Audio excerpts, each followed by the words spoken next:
Good evening. Welcome to the September 7th council meeting. If you'd please stand and join us in the flag salute. It's going to be led by Councilwoman Comstock.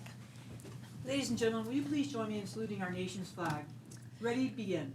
I pledge allegiance to the flag of the United States of America and to the republic for which it stands, one nation under God, indivisible, with liberty and justice for all.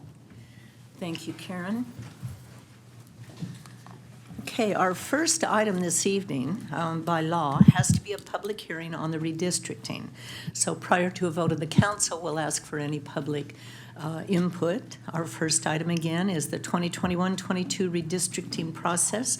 This is to receive a report on the city's redistricting process and consider discussion vote to define Chino's neighborhoods and communities of interest per the requirements of California Assembly Bill AB 849. I'd like to open the public hearing and ask for a staff report from Jack Morgan, our management analyst, and Jeff Simonetti, from National Demographics Corporation. Thank you, Mayor and members of the City Council. So tonight, we will be conducting public hearing number 2 out of the 4 that are required for Chino's redistricting process. Where the previous public hearing really offered an overview of the redistricting process per Assembly Bill 849, or the Fair Maps Act, tonight it is anticipated that we will begin to take steps to meet the specific requirements and nuances that are additionally outlined in AB 849. In particular, tonight's staff is requesting that the council and public discuss and define Chino's neighborhoods and communities of interest. Jeff is going to go into both concepts with more depth, but in short, neighborhoods and communities of interest are geographically logical areas that are socially and economically unique.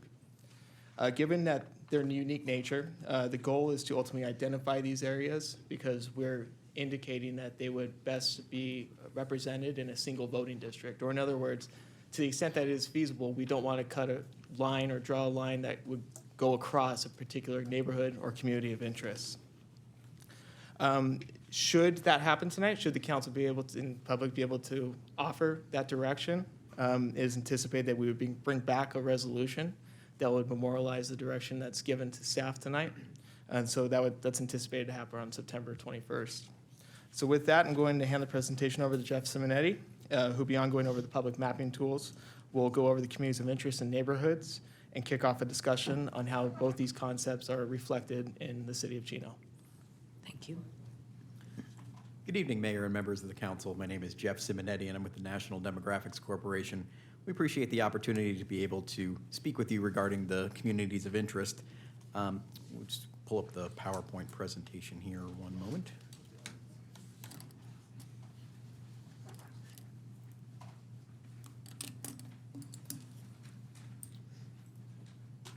Perfect. So, as Jack was mentioning, the purpose of tonight's public hearing is to talk more formally and identify what we call Chino's neighborhoods and communities of interest.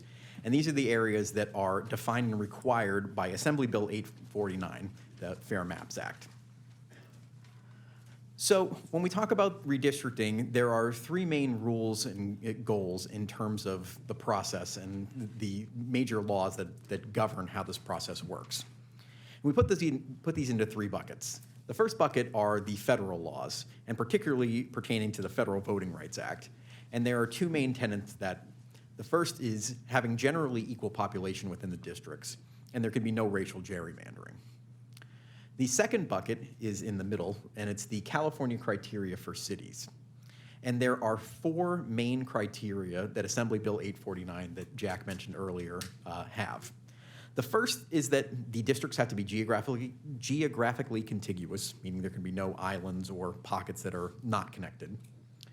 They have to have undivided neighborhoods and communities of interest, and we'll talk more specifically about that in some later slides, but these are socio-economic and geographic areas that should be kept together. They have to have easily identifiable boundaries, and they are compact, which means you do not bypass one group of people to get to a more distant group of people. And as a universal prohibition, redistricting shall also not favor or discriminate against any political party. The third bucket is on the right-hand side, the other traditional redistricting principles. And one of the things that will be pertinent to the discussion tonight is looking at future population growth. There are certainly some areas of the city here, particularly in the area around the Preserve and College Park, that could see some significant growth over the next few years, and that can be taken into consideration as well when we decide to draw the lines. So, specifically related to this, this is our estimates of the current district makeup. And as you can see, one of the key points that we have to follow for the Federal Voting Rights Act is to have generally equal population within the districts. So the important point here to look at is the line second from the top, well, the top 3 lines. So this is the first line is the estimated 2020 total population. We make this estimate off of the American Community Survey, but we will have the final data, which is on track to be released from the state of California here in late September, and we'll have the full final data sets in early October. The second row there where you see is the deviation from the ideal, which means what is the percentage deviation from a perfectly divided set of 5 districts. And you can see that with the way that the current districts are set up, Districts 1 and 2 have an underpopulation of approximately 18% each way. District 3 is overpopulated by about 12%, and District 4 is overpopulated by about 25%. So these areas will have to be adjusted as we move forward to make sure that we follow the Federal Voting Rights Act requirement of generally equal population. Then in the middle there, you'll see the citizen voting age population, and that's pertinent when we start looking at some of the demographic data in the next slides here.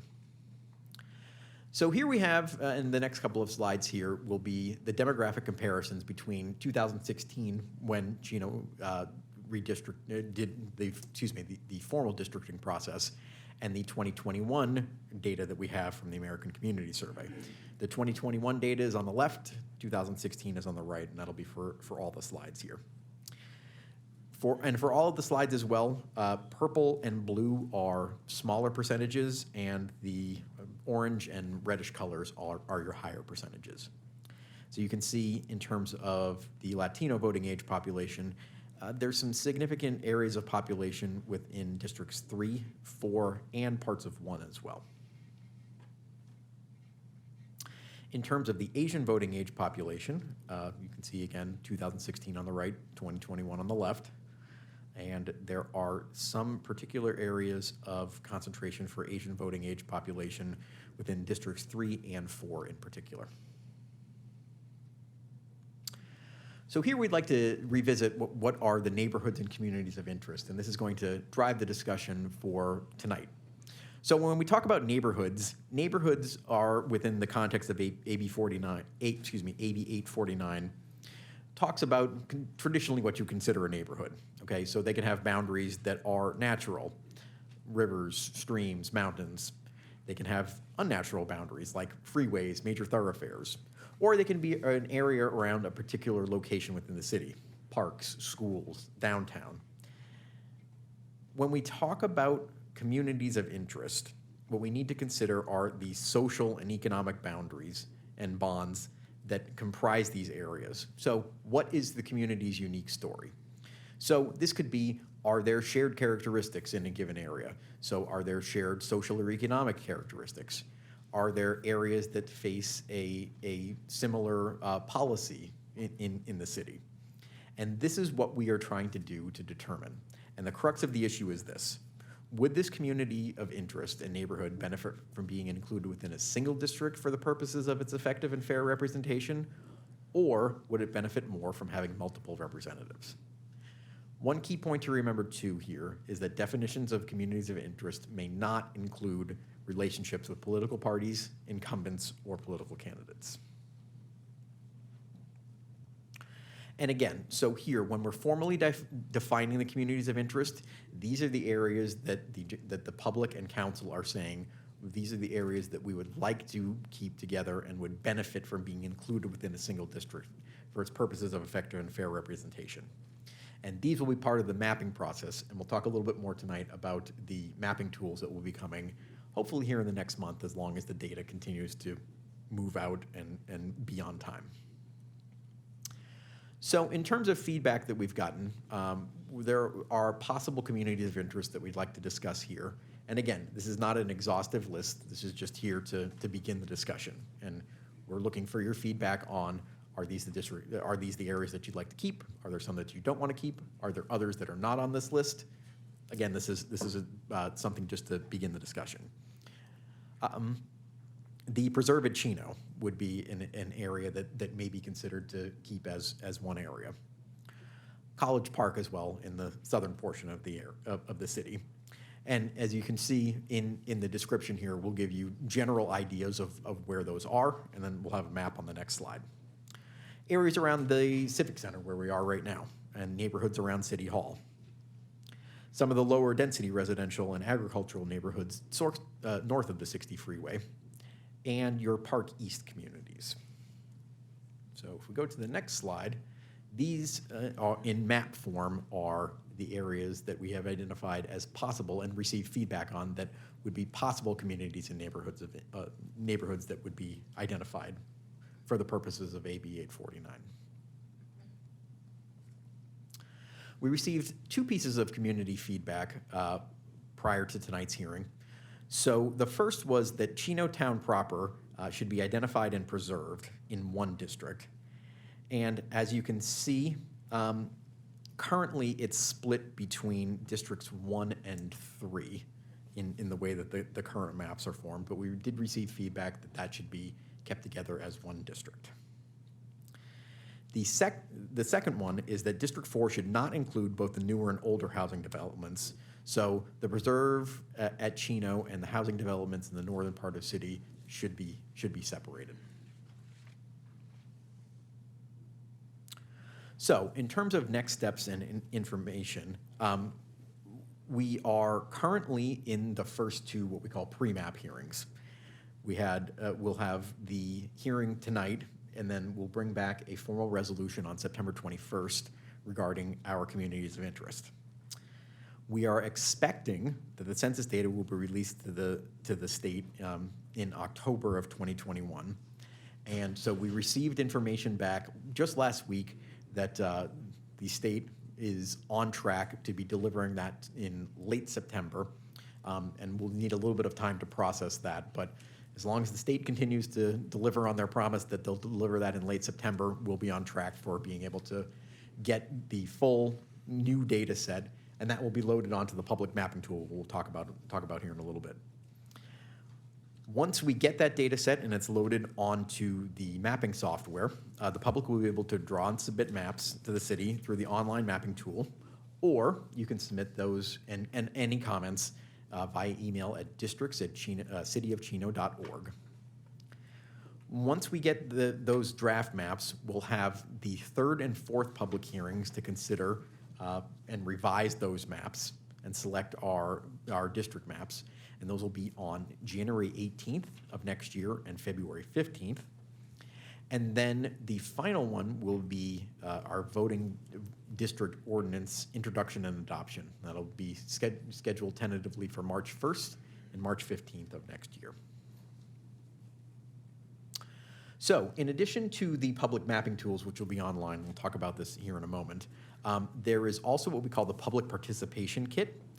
And these are essentially pre-formatted Microsoft Excel files so that the population units can be summed to determine if the proposed districts have substantially equal population.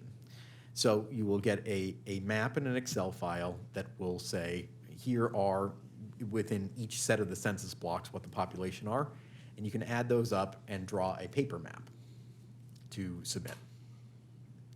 And this will give you an example of what that would look like with our current district population.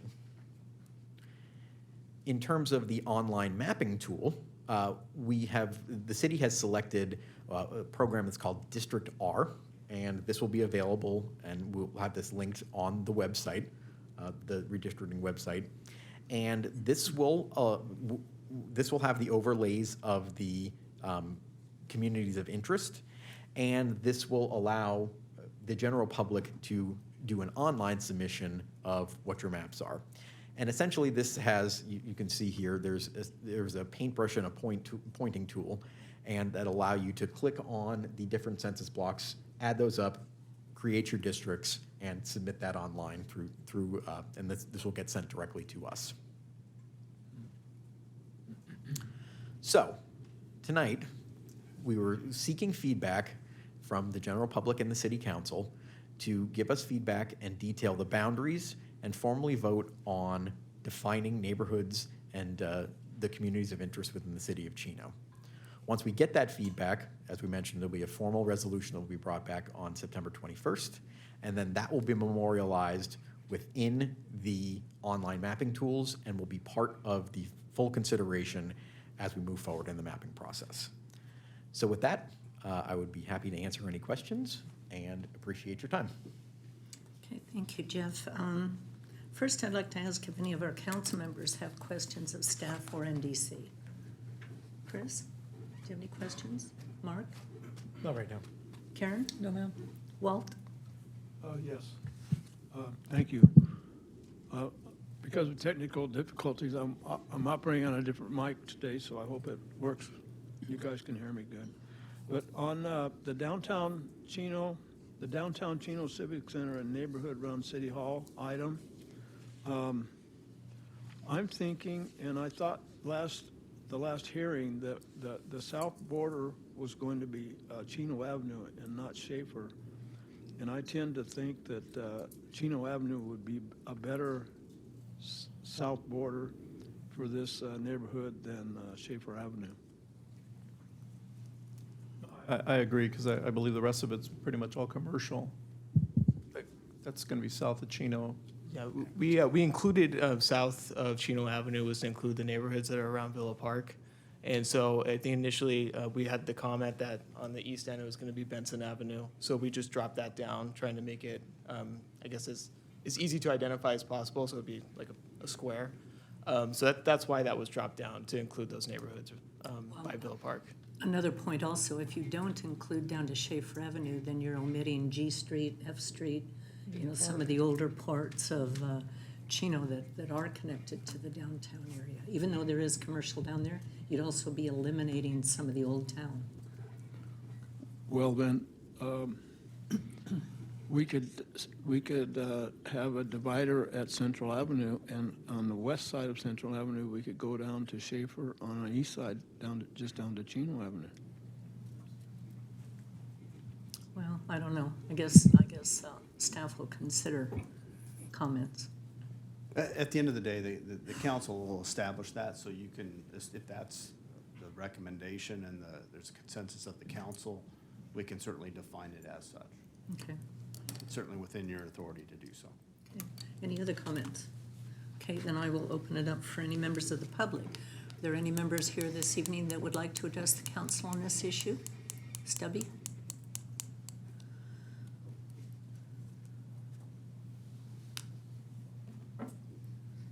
Good evening, council. Thank you. I just want to point out that the area, Walt, that you're concerned about between Benson, Central, Chino, and Schaefer, there's only about 3 people live there. It's all commercial. So adding the Villa Park neighborhoods kind of makes sense, because everything else around north of Schaefer is all commercial also. It's all industrial and commercial. So it's not going to be, there's not going to be a lot of residents there. I would also like to say I pretty much agree with everything on there, and I also tend to agree with the the concept that, I think it was emailed in, that District 4 should not be quite so spread out. It shouldn't incorporate the older neighborhoods and the newer neighborhoods, but maybe grab a little bit of College Park to make up the difference, and no one really cares about those ag people north of Hey, the watch freeway. it. I wonder where that came from. Yeah, I wonder, go back. Gee, thanks. Anyway, thank you. I have a couple of questions. Now, we have Park East, but we also have Park West, which is one community just with two different designations. Why was Park West not included along with Park East? When we're looking at the different planning documents, I think what we found, the East Chino specific plan study, the plan study area, I think includes the areas that are generally near the Park West. It's kind of near College Park, if I'm correct? Or is it on? Oh, it's over So- near Park so- East. They're right side by side. If everybody, so we're referring to the furthest blue marker that it's referred to as Park East. And when you look at, we were looking at all the monument signs around that whole area, and all of it's referred to as Park East. So maybe in the initial design of that, it might have been, you might have had a Park East and a Park West, but when you go and look at the entry treatments to each of these neighborhoods, they're all listed as Park East. Oh, that's interesting. Yeah. Okay, all right.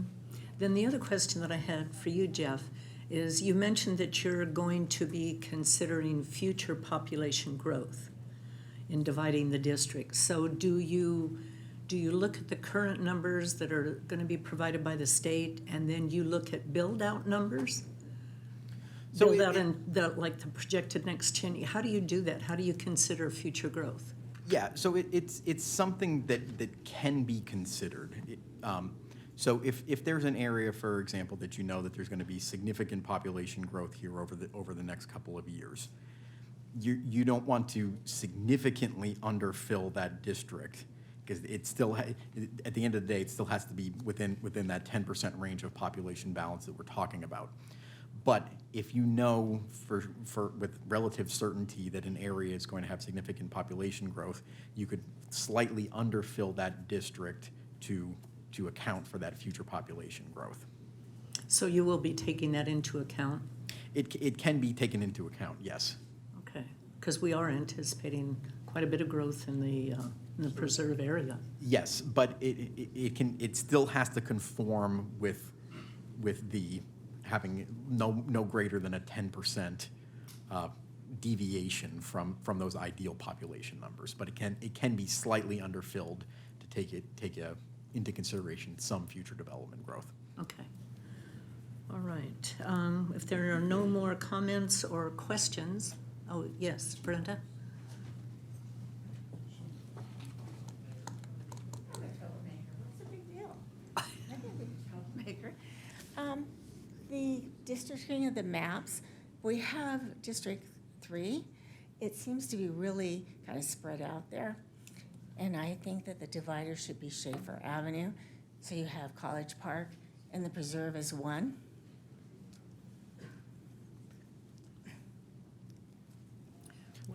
I think the reason. Because I live in that district, no offense, Mr. Lucio, but when you ran, nobody in my neighborhood had heard of you. Okay. Okay, so I'm just saying, excuse me, that Schaefer might be a better dividing line, or Edison. I guess they'll look at the population, which we've got, the biggest growth we have, Brenda, is in College Park and the preserve.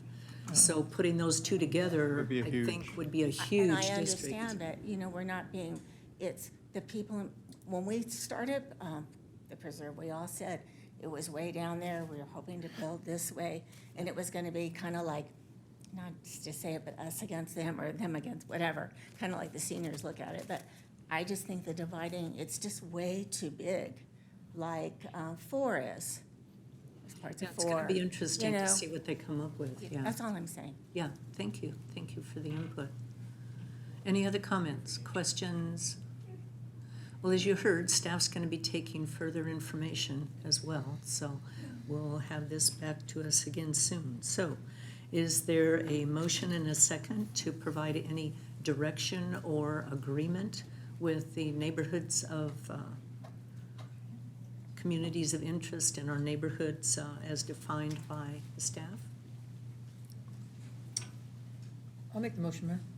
I'll second. Okay, so you are in agreement with what staff presented? Okay, there's a motion and a second. Please vote.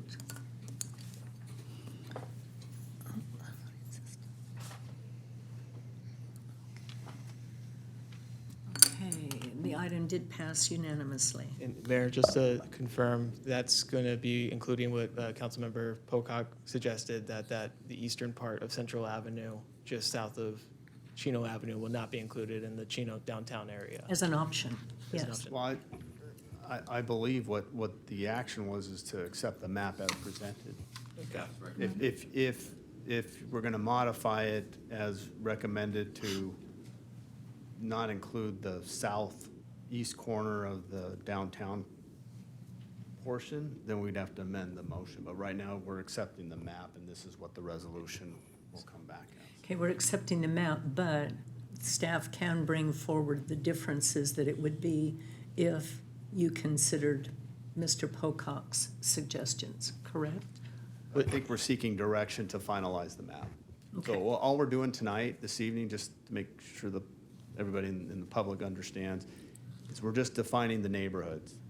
I know we had some discussion to talk about the actual boundaries, and we'll have that discussion at the next hearing when we have all the census information. We don't have all the census information currently. We're supposed to receive that in October. And once we receive that census information, then we can actually get into the boundaries. But what we're really focusing on here tonight is just looking at the neighborhoods that we do not want to split because of their inherent nature to have common interests. So, Okay, and so right now, as presented, it includes the southeast corner, if you were to. as shown on the map. As shown on the map. Okay, so is council in agreement with keeping the boundaries or the neighborhoods as, okay? Okay. Then we'll keep them as is. Our first proclamation this evening is Suicide Prevention Awareness Month, which is September 2021. I'd like to call up Anna Lizette Ordonez, Community Services Coordinator with the City of Chino, and Jenny Mott, School Nurse with the Chino Valley Unified School District, and an educator with Pomona Valley National Alliance on Mental Illness. Jenny's not here. Okay. Okay. I'll give you that. Okay. Proclamation reads, whereas on behalf of the citizens of Chino, we recognize the month of September 2021 as Suicide Prevention Awareness Month, shedding light on those suffering with depression or other mental or behavioral health issues. The health and well-being of all of our citizens is of the utmost importance. In the City of Chino, Chino Valley National Alliance on Mental Illness, or NAMI, and Chino Valley Unified School District recognizes suicide as a human tragedy that transcends socioeconomic status, age, gender, and ethnicity. And whereas suicide is the 10th leading cause of death in the United States, claiming the lives of over 47,500 in 2019, the second leading cause of death for ages 10 to 34, and the fourth leading cause of death for ages 35 to 54, according to the Centers for Disease Control and Prevention. Whereas suicide has an everlasting impact on the survivors who are left to process the loss of their loved one and who are at an increased risk of suicide themselves. Whereas suicide is preventable through increased knowledge about warning signs, timely intervention, and by limiting access to lethal means for those at risk. Suicide prevention efforts should be developed and encouraged to the maximum extent possible, and the City of Chino offers mental health services to youth, adults, and families. Now, therefore, I, Eunice Emuloa, Mayor of the City of Chino, do hereby proclaim September 2021 as Suicide Prevention Awareness Month in the City of Chino, and urge all citizens to continue to work to prevent suicide and to take action, know the signs, reach out, and know there is help and hope. Thank you, Mayor Ulloa, and thank you, members of the council, for your continued support of Community Services Department. Here at Chino Human Services, we offer low-cost counseling services to individuals, families, and couples. We also partner with the Chino Valley Unified School District to identify those students that are in need of counseling services and support, and therefore are able to provide free school-based counseling services to students at their school sites. During this month, we want to remind our community to keep an eye on those that you know or believe are experiencing depression, and we encourage you to reach out to them to offer support. If you or anyone that you know are having suicidal thoughts, you can contact our county's crisis response team at 909-458-1517. Or if it's an emergency, please call 911. If you would like additional information about the services that we offer at Chino Human Services, you can call us at 909-334-3259. Thank you.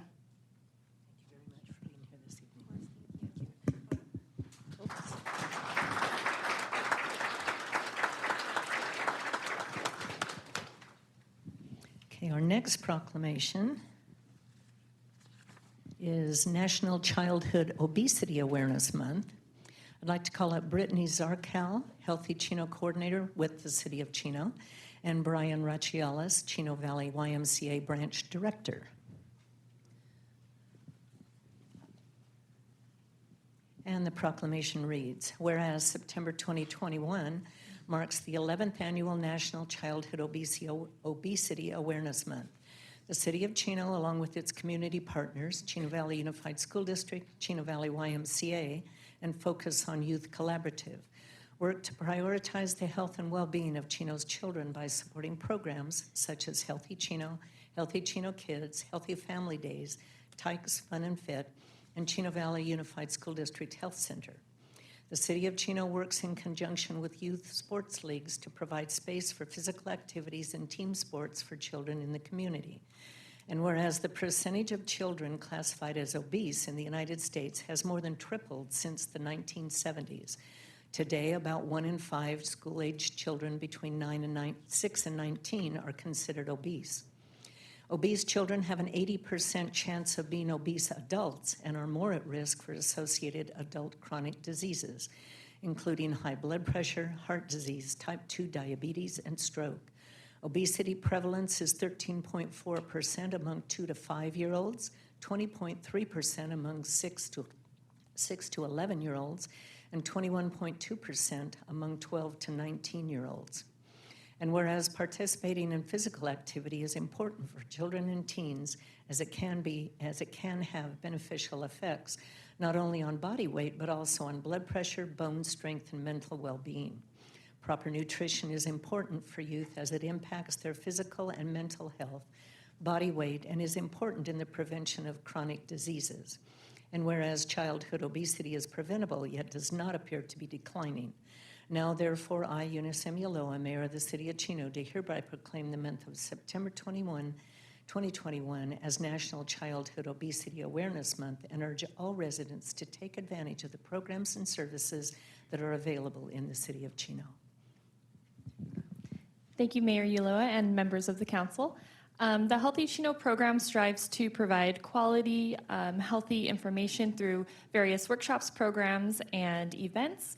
A couple of those being our Healthy Family Day event, where it's a health fair style event with health-based vendors and different resources for families and children to learn about healthy lifestyles. And we also have our Healthy Chino Kids program that we implement at all 9 of our after-school sites here in the city. That is curriculum that is teaching children how to eat healthier and to play fun games and challenges to get them more active and incorporate that into their healthy lifestyles. And now I'll hand it over to one of our partners, Brian. Thank you all. Thank you, Council. The Y is very proud to be a part of the patchwork of youth-related activities in this community. So let's all just keep these kids moving. Thank you very much. Thank you. Thank you very much for being here this evening. Thank you.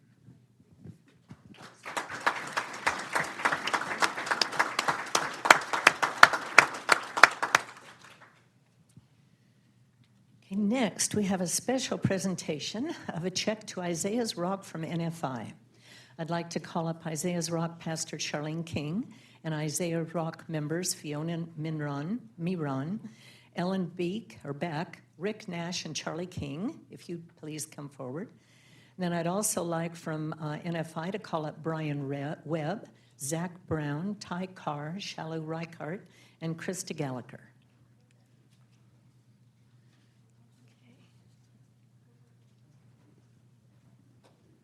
Okay, who would like to do the speaking this evening? Thank you, everybody. Just wanted to, very excited to be here, first of all, and wanted to announce a $50,000 award to Isaiah's Rock, to Charlene and the Isaiah's Rock family. We did some work with Isaiah's Rock a couple of years ago, and we helped at Thanksgiving. We were very moved by her passion and her just her ability to help those in need. We met with the folks that work with her every Wednesday that do the food drives, and I just can't even express the admiration we have for Charlene and the Isaiah Rocks family. So just wanted to thank Charlene from the bottom of my heart. Thank you, Ms. Mayor. Thank you to the council members for letting us present this check. Very excited to announce this. Thank you.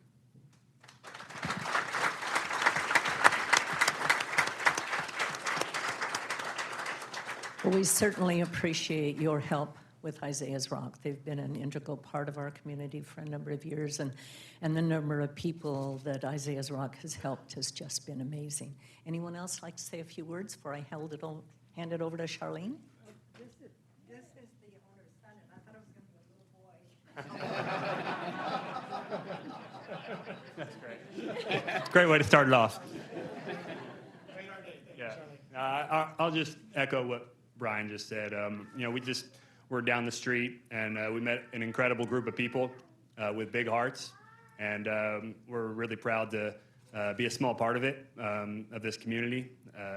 We not only work in this community, we live in this community, and just want to say thank you and show our support in any way we can. Look forward to a long-lasting relationship.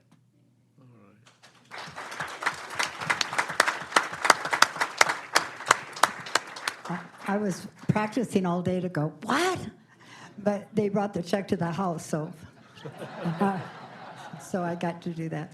And I wanted to thank especially the Knights of Columbus, who help every single week, all day long, and we really appreciate you being here.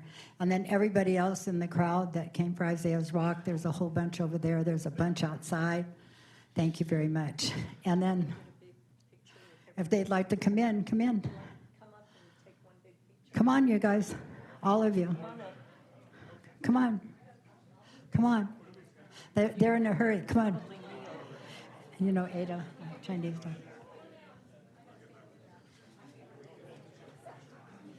Come on. Come on, Joanne McCardle. Come on.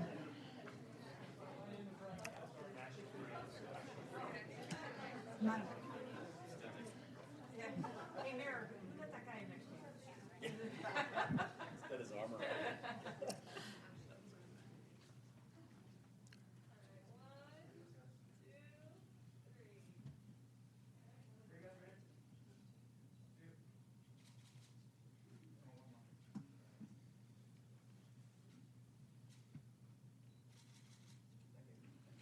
Can I just say something? So I wanted to thank NFI, I always say NIF. NFI, I want to say thank you very much. You cannot believe their generosity and the things that they've already done. They moved a bunch of trailers for us. They found storage for us. You'll be happy to know that. Yes. They've done a lot. And I'd like to thank all the people that came. I'd like to thank the city, the council that puts up with us. I'd like to thank Chris for all his help, Karen, Walt, the city manager, all of you. Thank you so, so very, very much. And my good buddy, the mayor. Thank you. Well, thank you, too.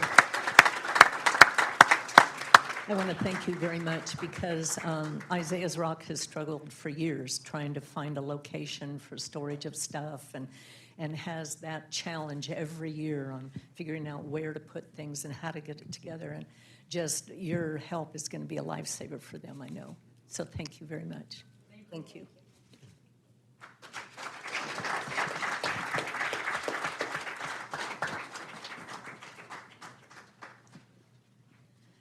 Okay, our next is Business of the Month Award, September 2021.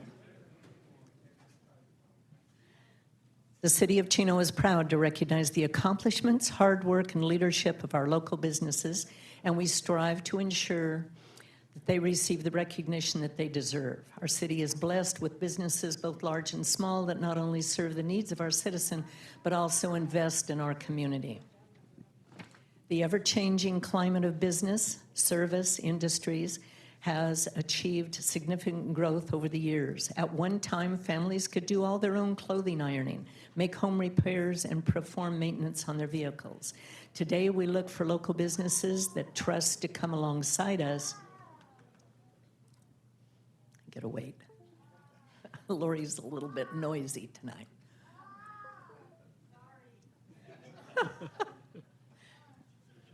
She gets excited, yeah. Today, we look for local businesses that we trust to come alongside us to make life just a little bit easier. Finding a carpenter or a mechanic that you can trust to provide quality service at a reasonable price is worth its weight in gold. For the month of September, we would like to recognize Chino Tire and Muffler as our Business of the Month. And I was going to call you up, but you're already here. It's the... Oh, Chris told you to come up already? So this is Paul Schuler and his wife, Marie. I'd like you to be here with me, and you already are. Ruined my script. Go sit down, and I'll call you back up. Chino Tire and Muffler has operated their shop in Chino for over 40 years. Their success is evident by their 5-star Yelp reviews and constant referrals. Local public safety relies on the quality of Chino Tire and Muffler skills to make sure their vehicles are always ready to roll. In addition to providing full-service automotive repair and tires, Chino Tire and Muffler creates custom exhausts for their clients. Sometimes they're too loud and you have to get them changed. I know personally, right? On my Magnum. In 2020, they were featured in the Chino Champion as the best automotive service center for an oil change in all of Chino Valley. Because of their heart for the community, Chino Tire and Muffler supports many local churches and school fundraisers financially and prefer to use local businesses like Cherry Auto Body when needed. Let's congratulate Chino Tire and Muffler, providing a great automotive experience, for giving back to our city, and for being our September 2021 Business of the Month recipient. I would like you to please accept this plaque, which reads, congratulations to Chino Tire and Muffler, September 2021 Chino Business of the Month. City of Chino thanks you for being a part of the Chino community. Presented this day, September 7th, from myself and the City Council.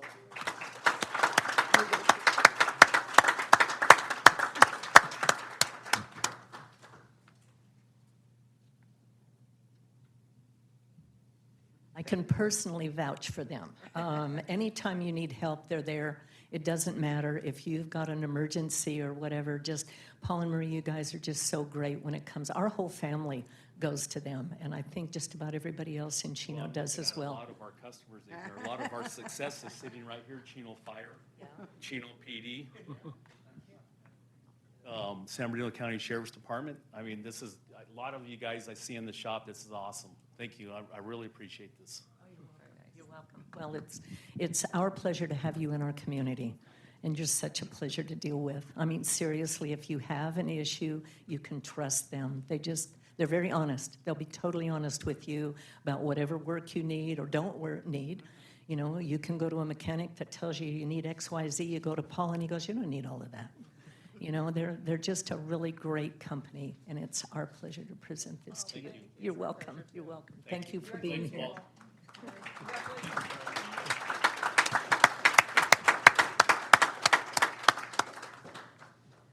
Okay, next is our Mayor's Home Beautification Award for September 2021. I'd like to call up William and Peggy Pearson of 3649 Alicia Way.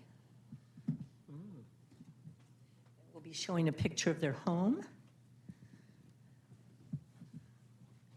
Okay, have a certificate that reads Mayor's Home Beautification Award, William and Peggy Pearson.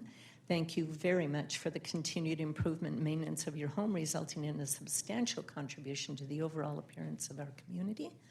Signed this day by myself, Here's a picture of your beautiful home.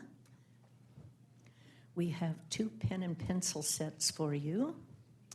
We have 2 lapel pins, just keeps coming up. and the coveted yard sign to tell all your neighbors that you got the award. Now, I'd like to know who does the maintenance? Both of us. Both of you do. Great. So let's see if you would. No? He's not a talker. He's not a talker? We're original owners. We moved in October of 1987. Oh, my goodness. Yeah, so there's 3 neighbors. We all moved in that same day in October, yeah. Well, your And home is neighbor beautiful. across the street did all the brickwork. Really? Yeah. That's nice. That's really nice. So it's truly a neighborhood Yes. project. Yep. That's really good. Yeah. Well, thank you very much Thank for you. all of the maintenance on your home and bringing up the whole area. Thank you. All right, Thank you very much.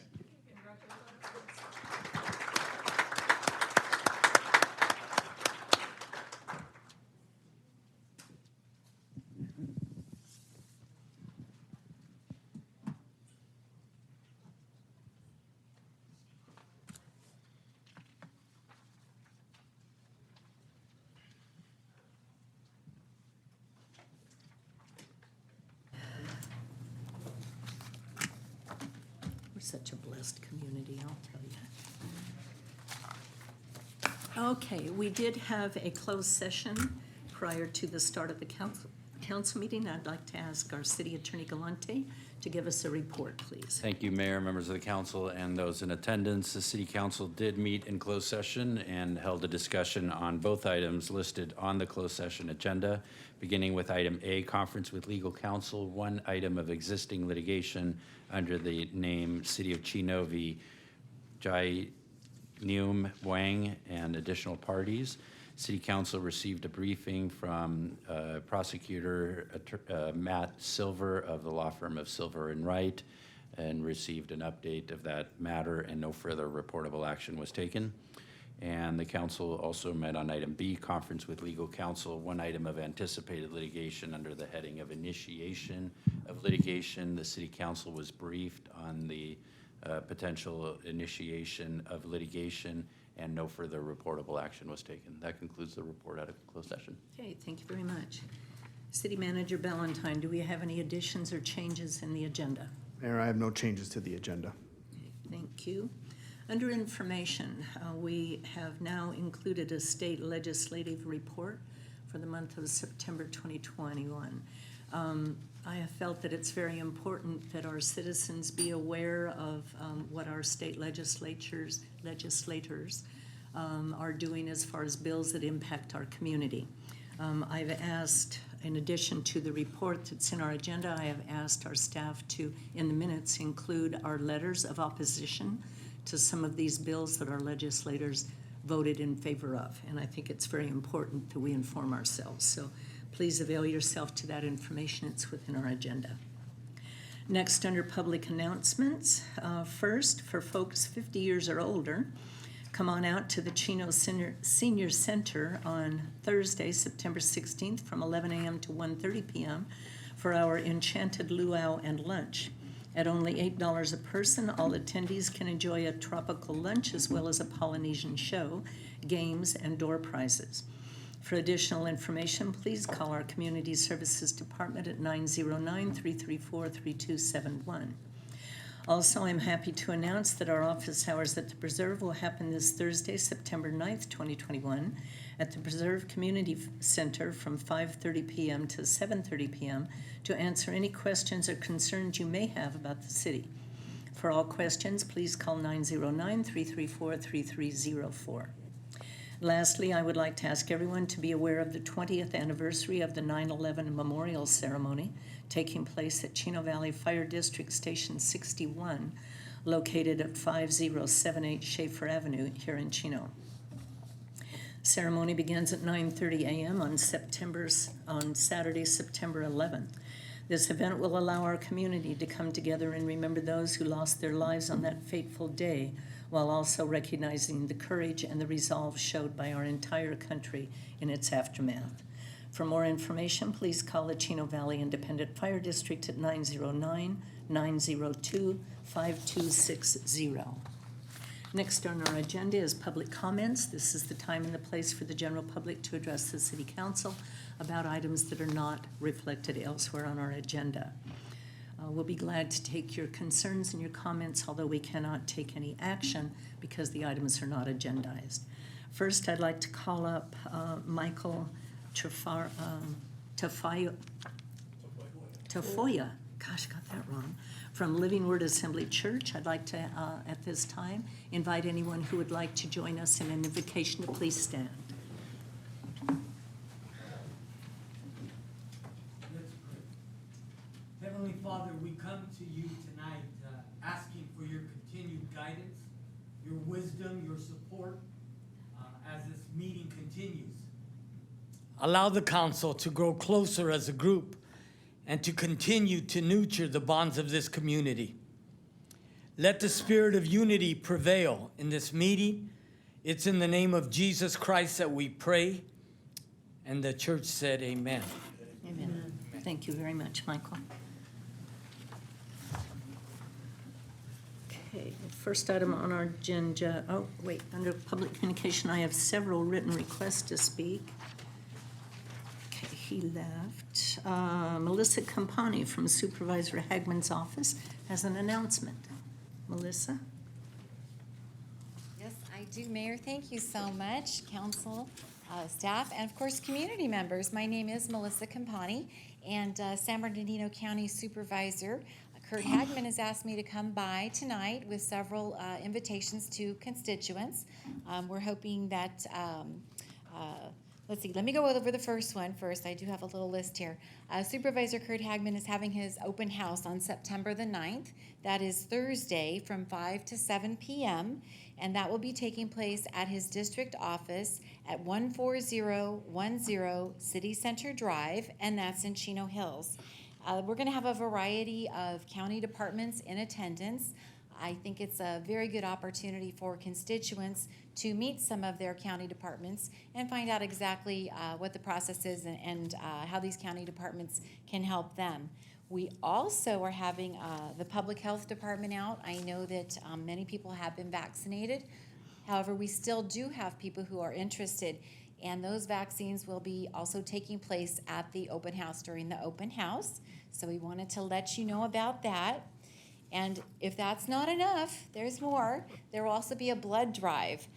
The Livestream Blood Bank will be in attendance for those that might like to go ahead and donate blood. As I recently heard, I think we have something like a 24-hour supply. So it is very important. If you have any interest in donating blood, this would be a wonderful opportunity to do so. So we have the open house. Oh, also, we're going to have a raffle. So if you come by and check out all the booths, we'll give you a raffle ticket, a chance to win a gift card. The next event on the list for Supervisor Kurt Hagman, in honor of National Preparedness Month, please join him for a document shredding event. These events have turned out to be wildly popular. This next event will be taking place on Saturday, September the 25th from 9 a.m. to 12 noon. And this location this time will be at the Upland Memorial Park, and that is in the city of Upland. We ask that you limit your shredding materials to 3 standard size boxes so that we have enough room in those trucks to assist everyone. And we do actually have people coming from all over for this event. So we always recommend you come early should you have shredding materials. And then I would just like to announce Supervisor Kurt Hagman does have his business of the quarter. It's a search for the best places to work and do business within San Bernardino County. So if you know of a worthy business or yourself as a worthy business and you would like to nominate a company that is within the 4th District, which as we know is Chino Hills, Ontario, Montclair, and a portion of Upland, we encourage you to go ahead and sign that person up or that company up. And it is kind of nice. I know that the winner, Supervisor Hagman, will tour your facility, and the county will make a video for you to use in your promotional materials as one of the benefits for the winner. So I appreciate your time. Thank you so much, and we hope to see everyone at the open house. Thank you. Thank you, Melissa. The next is Christopher Schloman.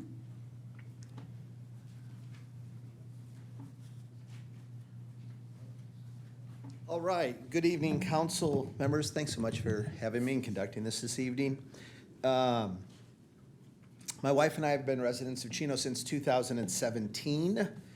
And we absolutely love the community, love the city. It's fabulous. We've lived in Chino Hills since 2003, and we're thrilled to be a part of Chino. It's wonderful. We moved in this past year into the development, the landmark development built by Meritage,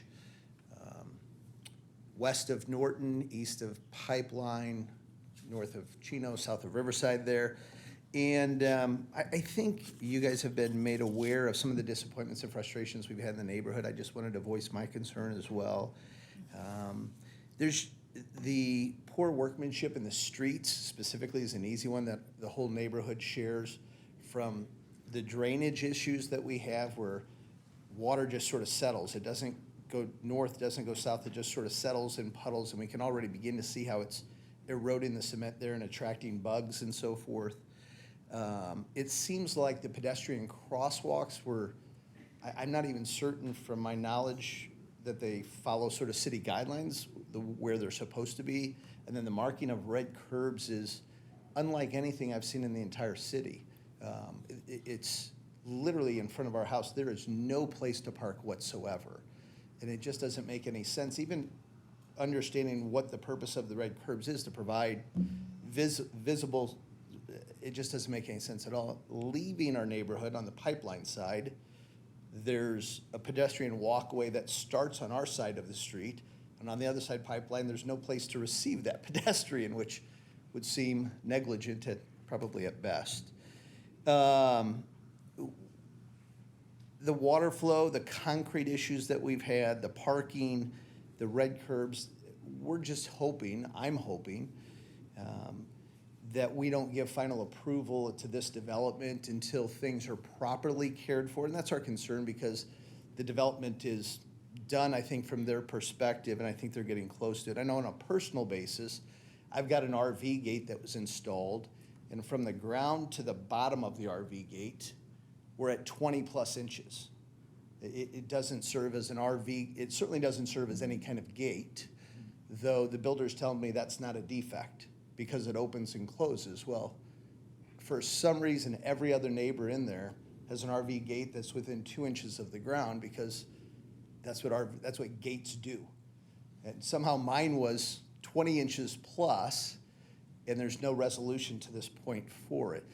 There is a resolution. The only resolution that's possible is there's a grading issue. So you would need about an 18-inch retaining wall to push back the ground to properly be able to lower that gate. But I don't think they want to spend the money on that. So this is just one of many things. I know most of the neighbors have an issue with their back patios, the way the cement was poured. They've acknowledged that there's a problem. They came out to fix it. Their fix didn't work, and now they don't know what they're doing. So I'm not a complainer. I've never showed up to anything like this before. I've always been pretty good at being able to resolve things with people when we have a conflict. My concern is that the builder at some point is going to put forth for a final approval from the council, and I would like the council to consider making this a future agenda item so that we can have all of our concerns as neighbors voiced properly, and make sure that the builder has a specific plan with timelines and deadlines to get these things done before they present final approval to the board. And that's all I have. Thanks so much for giving me the time. Thank you very much. We are, as you probably know, we are working with the developer on some of these issues already, but I'll have staff follow up with you about some of the other items that you brought up.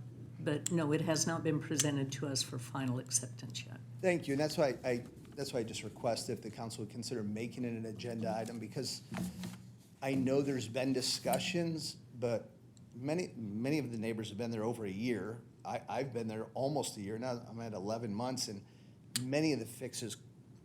This is the fourth brand new home that I've lived in, so I know what to expect. There's gonna be issues. That's just part of the process.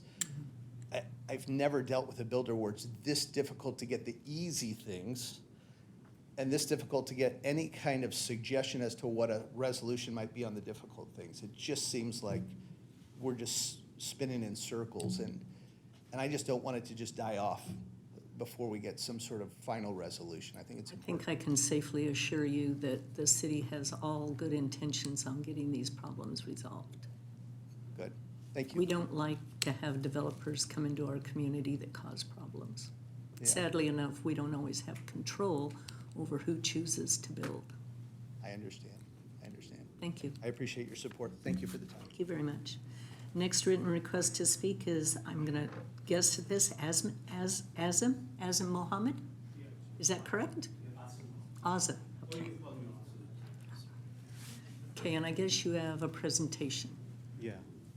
Thank you, Mayor and the City Council for this time. I really appreciate to bring this issue. And Christopher and some of my other neighbors are also here. I also live in the landmark Chino community, which was recently built here. And me and my wife, who's sitting there, Sumaya Mohammed, we moved there about a year ago. Actually, yeah, exactly a year ago. And so this is my first time at the city council. I've never gone up to a city council to complain about anything. And it's saying a lot because I have properties in many cities and multiple states for over 20 years, and I never had to go to a city council to complain about anything. I prefer to work directly with the city management to identify issues, give them a chance to address it so we can fix it. And it has worked so far for 20 years. And this is the first time I chose, out of necessity, to come here and present this to you guys because I know that my neighbors have been working for over a year to work with the city management, and with all the communication that I have seen back and forth via emails with the city management and all, and I have actually requested some information with the public records request too, and I just see that it's just kicking the can down the line. It's just going in circles, and there's not really anything concrete happening. And I know this because I have been part of the community. I'm actually also on the board of directors of the HOA, even though I'm coming here as an owner. And this is a really important issue, and I just want to speak about one issue. It is too important to me. I know that there are a lot of other issues in the community. This issue affects the whole community, and it affects the residents who are living around that community. There is a public park, Heritage Park, which is right behind, and there's a lot of kids who come to play there. And this is a serious health issue with a lot of mosquitoes and other things that are growing there. And if you actually move to the next slide, as you can see, this is the picture that I took right in front of my house. The algae growing, and as you can see, it's fermenting there, and it's really bad. I can't cross my driveway without having to overstep this. I have a little kid, and I have kids in my neighborhood who play, who run around, and these little kids are curious. They see some puddle of water, they want to jump in it, right? And who's responsible if anything happens to them? Is the city responsible, or is the builder responsible if we are just going to point fingers at each other and continue, just saying that, oh, we are looking into it, oh, we are working on this. We need something to happen very soon, because this is not just a health hazard, it's also a safety hazard. Can we go to the next? Thank you. So I know that you, Mayor, and the city manager have been to our community, and thankfully you guys have sent city officials, and we really appreciate that the city officials made the priority to come to the community and take a look at what's going on. But it's very unfortunate because we have a new community which was just built, and it's been over a year that this issue was identified, and this is still an outstanding issue. I haven't seen this I have been here in the United States for 23 years, and I said I have homes in many cities, and I have never seen a new community. I have built new homes in other states, and I have never seen a new community with this kind of issues, and a city management who is just giving us a chase, for a lack of a good term, instead of addressing this issue head on. And I just think that the city is ultimately responsible for getting this addressed because A, the city is responsible for approving the plans. The city is responsible for coming out and inspecting and making sure that the builder has built to plan. And the city is responsible for not releasing the bond money in this situation until the builder fixes this issue, right? So the city is ultimately responsible, and I'm looking at the city and the city officials to get this issue resolved sooner than later because, can you go to the next slide, please? Thank you. Because as time goes by, the chances of people running into this, kids running into this is growing, and when this is not fixed, that means the city is really ultimately, for a lack of a good term, not doing its job. Because it's a job of the city to make sure that construction is done to code and in the proper way, and only approve it once it is completed in the proper way. And my pictures prove that it wasn't done in the proper way as to code, because the water should be really flowing there. So all we are asking for is to come. Maybe the issue is not as bad as we may think, that we need to replace the whole street and the whole sidewalk. I think, I'm not a professional, I'm not a civil engineer, but just having to take a look at how the water is flowing, it's not flowing in certain places. Maybe that's just a simple fix that can be done. Who knows, but something needs to be done. So I just would appreciate if more priority is given to this, and we take the builder to task to get this done sooner than later. Thank you very much for your presentation. Matt, I would like you to address what the city is doing about this issue. Sure. So when we met out in the field with the neighborhood, there were 3 issues that we had discussed. One was the red curbing, which we agreed we're working on a plan. The reason why the red curbing is there, as mentioned, was for a line of sight. So people that are utilizing the ramp, that they don't get hit. There's a parked car that's right up against those locations. So we're looking to reduce the amount of red curbing. The developer did put the red curbing in accordance with the original striping plans. But nonetheless, we're going to go back and take a look at that. And I know we've reduced some of those areas, and we're trying to get a contractor. We're going to do that at our expense just to get that remedied. Second item was about a mailbox location, and I know that there's some interest in relocating the existing mailbox, and we would agree to do that as long as it's compliant as far as accessibility. And we also wanted the association to agree to the location before we go to those efforts to relocate it. What's the status of that one? We haven't heard from the association on their final location, and so once we hear that and it will be done at the HOA's expense, the original location was per plan. The last item is the drainage portion, and the way we left it with the community group was that we were gonna have a discussion with the developer. I know that our city engineer is having conversations with their civil engineer. We want them to go out and take elevations, and we want to make sure that it was done in accordance with the plan. So that's what we're in the process of doing. And So when is that going to be completed? Chris, do you have any idea when that portion will be completed? Go ahead. Oh, sorry. No, I just wanted to make one comment that having engineers come out with all their bells and whistles and measuring tapes and all that is good, but just physically looking at it, there is water standing. It doesn't take a genius to figure out that there is something wrong there. To answer your question, Matt, the developer is working with a schedule with us to try to coordinate a day that we could have that done properly, because we've got to make sure that there's no cars on the street and vehicles parked in areas we want to take those measurements. So I'm working with them as of last week.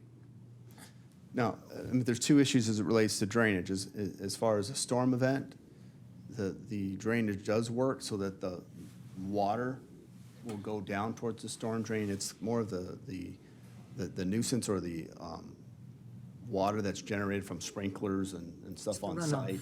That's the part where there's not enough velocity to push the water down to the storm drain. And we're talking about 1/8 of an inch. And so we're looking into that. That's what we're surveying to see if if it was constructed at the right elevation. Well, let's say it was constructed at the correct elevation, but there's still a problem. How do we resolve that problem?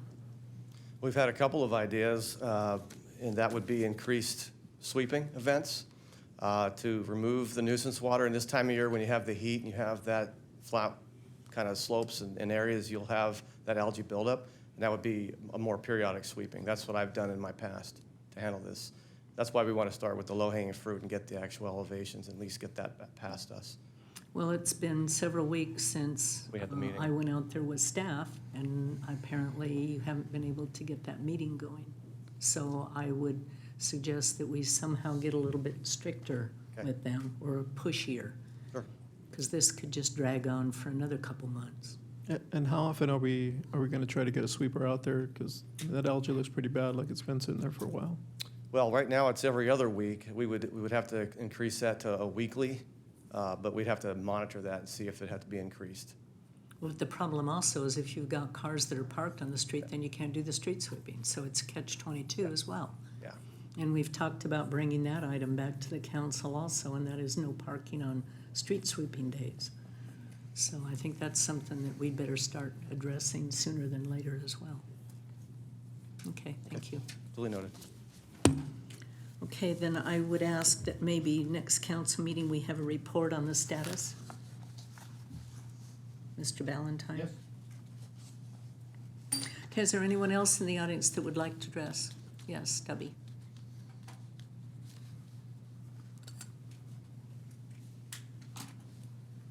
Good evening again.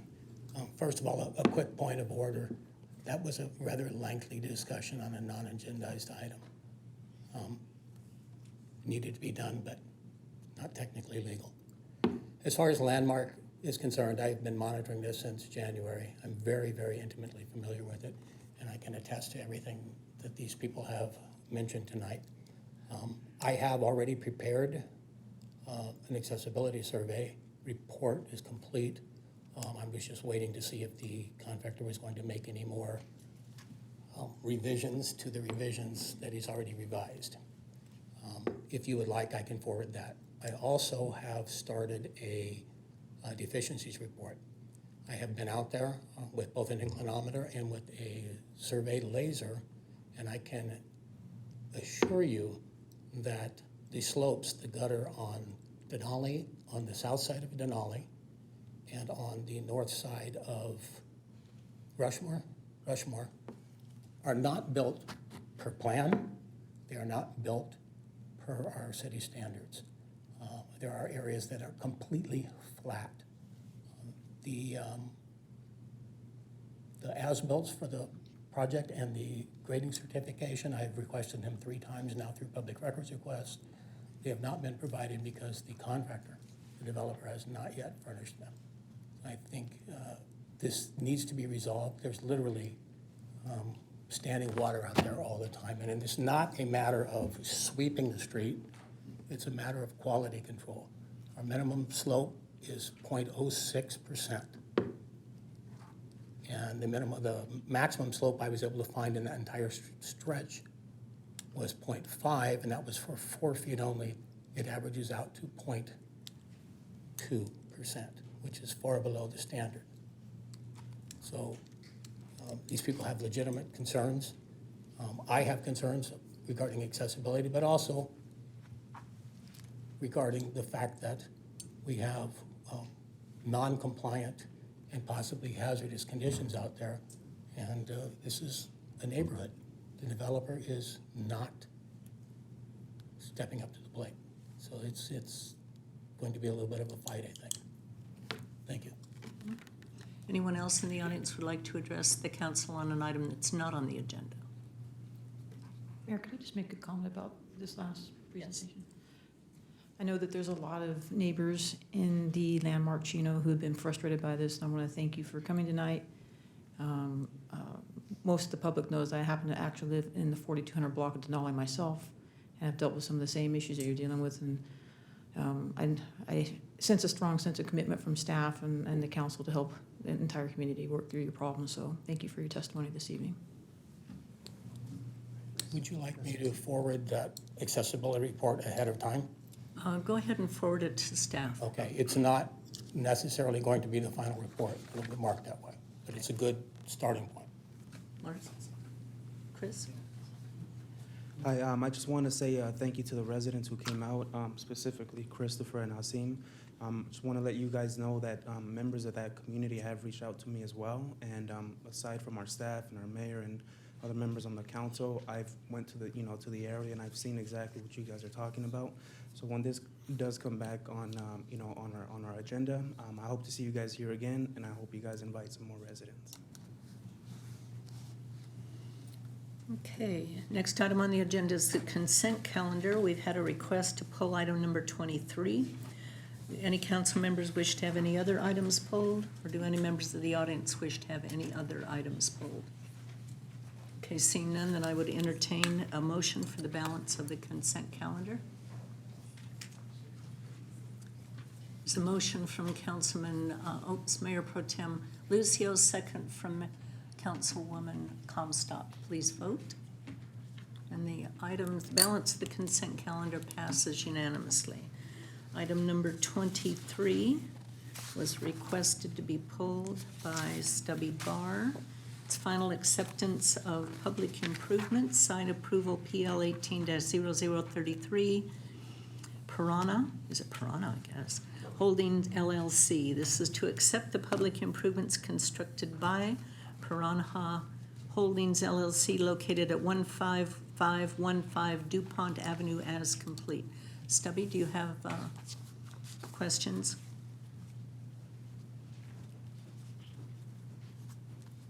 Thank you again. I should just stay here. So I sent you all an accessibility survey report on this project. I saw it on the agenda this morning, went out there this afternoon and did a quick survey. Actually, a complete survey. This is a very small project. It is not compliant with accessibility requirements, not compliant with the requirements of our policy on accessible pedestrian facilities. So you have the report. It's pretty much self-explanatory. It's very short for a change, but the developer needs to finish the work out there and finish it properly. Thank you. Comment by staff? I didn't get a copy of that, or I don't know if staff got a copy of the report. So I'd ask for a copy of that. I know our staff went out, did an inspection, and found it to be in compliance. So without knowing, we believe it to be in compliant. I don't have a copy of his report. Then I would suggest that we pull this item, get a copy of that report so that we can have comments. Okay, so we pull item number 23 to come back to us next council meeting. If the council got a copy of it, can you forward his email to us? I don't have a copy of it. You have a copy? Oh, well, I didn't access my email before coming here this evening. Okay. Okay. Next time. Also, is the owner here or present? I'm the applicant for the project representing the owner. This project's been completed since February. We received our certificate of occupancy back in February. All inspections approved, tenants moved in. We sent our as-built drawings to the city engineering department back in February, and I assume fell through the cracks. This should have gone to city council back in March. The owner's trying to have the bond released as it's up for renewal, and the work is completed and the bond should be released. This is the first I'm hearing of any accessibility report requirement outside of typical city inspections. Chris and I worked very closely on this project, so I'm sure he can speak to any issues regarding the accessibility report, like I said, which I haven't received. So this is a surprise to me. Oh, it's a surprise to us too. Are we able to ask the applicant, or, Stubby, what specific items were non-compliant?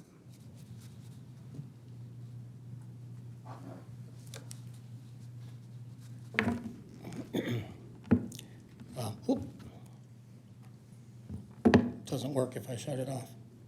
So there are gotta wait. I believe 11 items. Excessive cross slopes, which staff is going to tell you are transition panels, but they are not, in 2 locations. An excessive setback at the driveway, which is in violation of the, by the way, this project was started in 2020, so the 2019 building code applies as well as the accessibility policy. There's a mailbox installed that's an obstruction on the sidewalk. There's openings in the manhole covers that exceed the maximum allowed. There's a existing fire hydrant in the middle of the sidewalk, and there's an existing street light pole right in the middle of the sidewalk. And there's your sign at the entrance is not, the lettering's never been filled in. I can send you a copy of this if you give me your contact info. I'll get it through Chris. So, by the way, I just got this afternoon. I did the survey this afternoon, you know. You guys just published the agenda on Friday, 3-day weekend.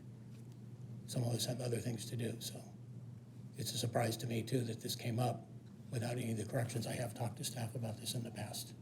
Chris, you've been made aware of these corrections?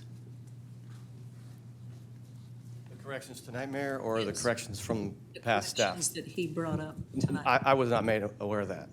I was made aware that inspection went out, did their report, and everything was good. So we, again, wouldn't bring it before you if it wasn't correct. But I can tell you, some of these items, well, I can answer them later, but I can answer some of them right now. Well, it's just, it puts us in a very awkward position to find out something at the 11th hour where we're told by staff everything's okay, and then a member of the community comes up and says that there's another survey that's been done and they're not okay. So it puts us in a very awkward position on whether we approve it and it be in violation of the law, or whether interpretation of law is a little bit different than what staff has done. And I think I'm speaking very frankly from all of the council's position. It puts us in a very, very awkward position. So the only alternative we have right now, I guess, is we can either approve it or we can pull it and wait for 2 weeks and see what the alternatives are. City Attorney, do you have any suggestions? Mayor, I believe you've outlined the 2 approaches, the 2 options. You know, staff is not aware of any violations and has conducted the inspection, but certainly if you'd want to provide this additional time to review a report that staff hasn't had an opportunity to review, the continuance is an option.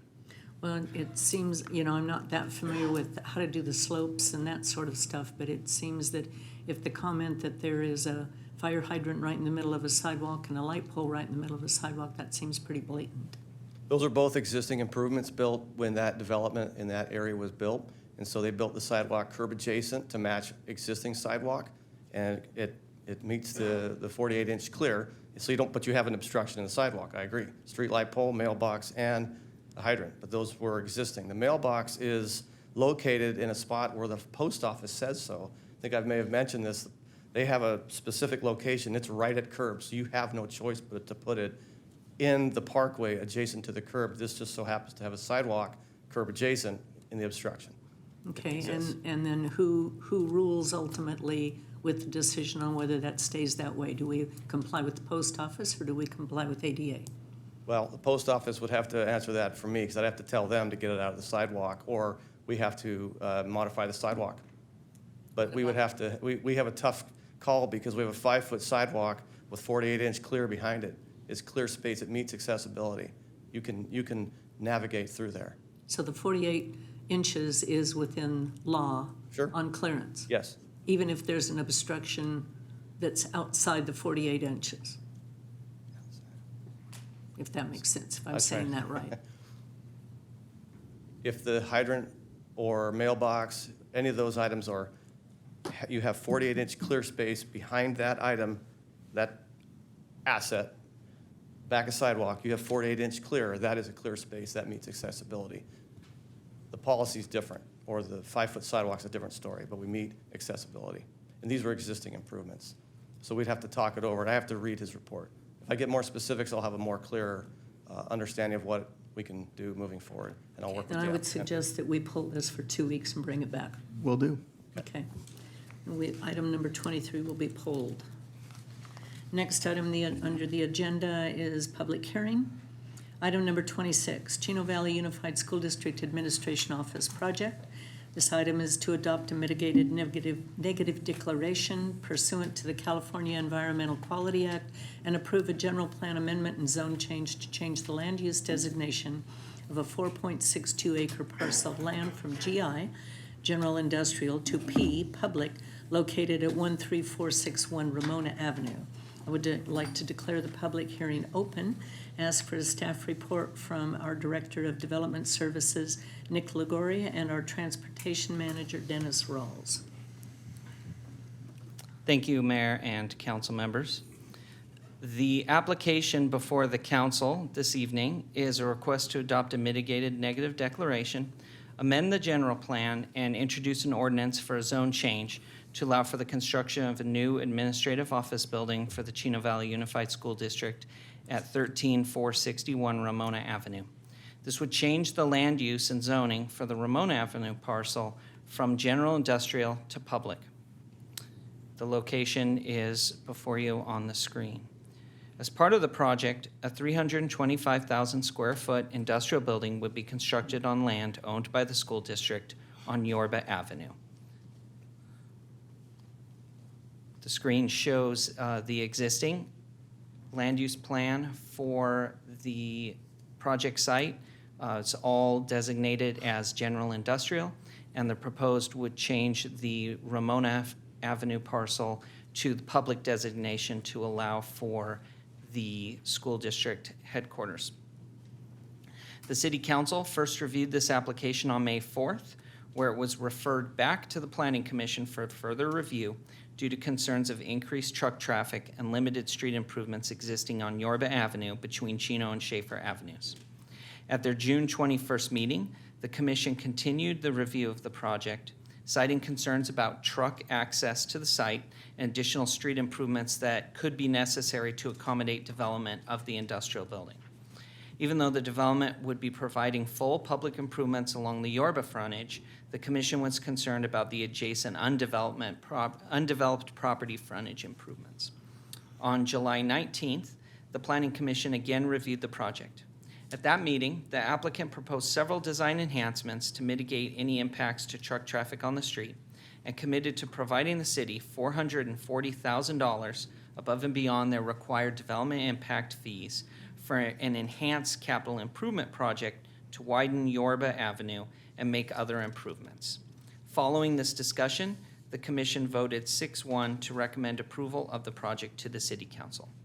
Dennis Rawls, our Transportation Manager, will now describe the proposed street improvements in more detail. Good evening, Mayor and City Council.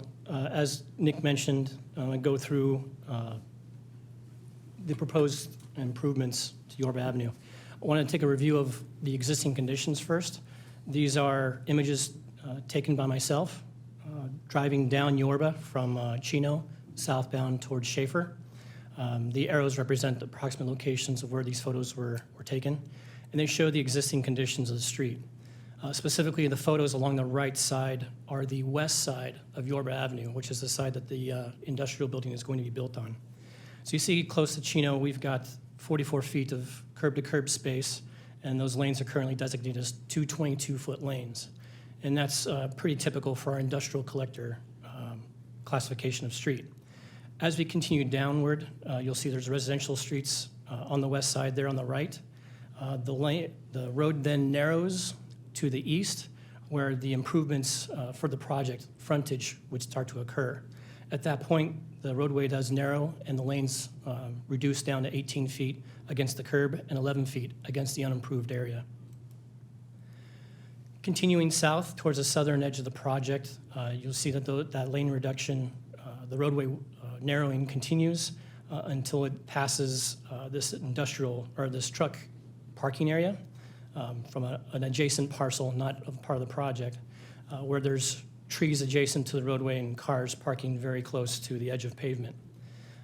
And then you can see the intersection of Schaefer in the distance. So part of the concerns, of course, were truck traffic accessing the site. This is a copy of our city truck route map that has been approved by the City Council. Trucks would gain access to the site from either Riverside or Schaefer Avenue and would access the site through Yorba coming from Schaefer, northbound. The site's been designed and conceived with a northbound movement, left turn into the northern driveway, which I believe the applicant will describe in more detail, with a counterclockwise motion around the site, returning southbound on Yorba back towards Schaefer. That way, reducing impacts to Chino Avenue. As a reminder, the trip generation that these projects combined are meant to generate based on our typical analysis and the traffic impact analysis that was prepared. For the warehouse site specific, is expected to generate 15 peak hour trips in the morning. That's to and from the site, and 21 peak hour trips for trucks in the evening hours, with a daily count expected at 168 trucks. Like I said, the project site is responsible for developing their full frontage improvements. That includes fully improving the industrial collector in this area.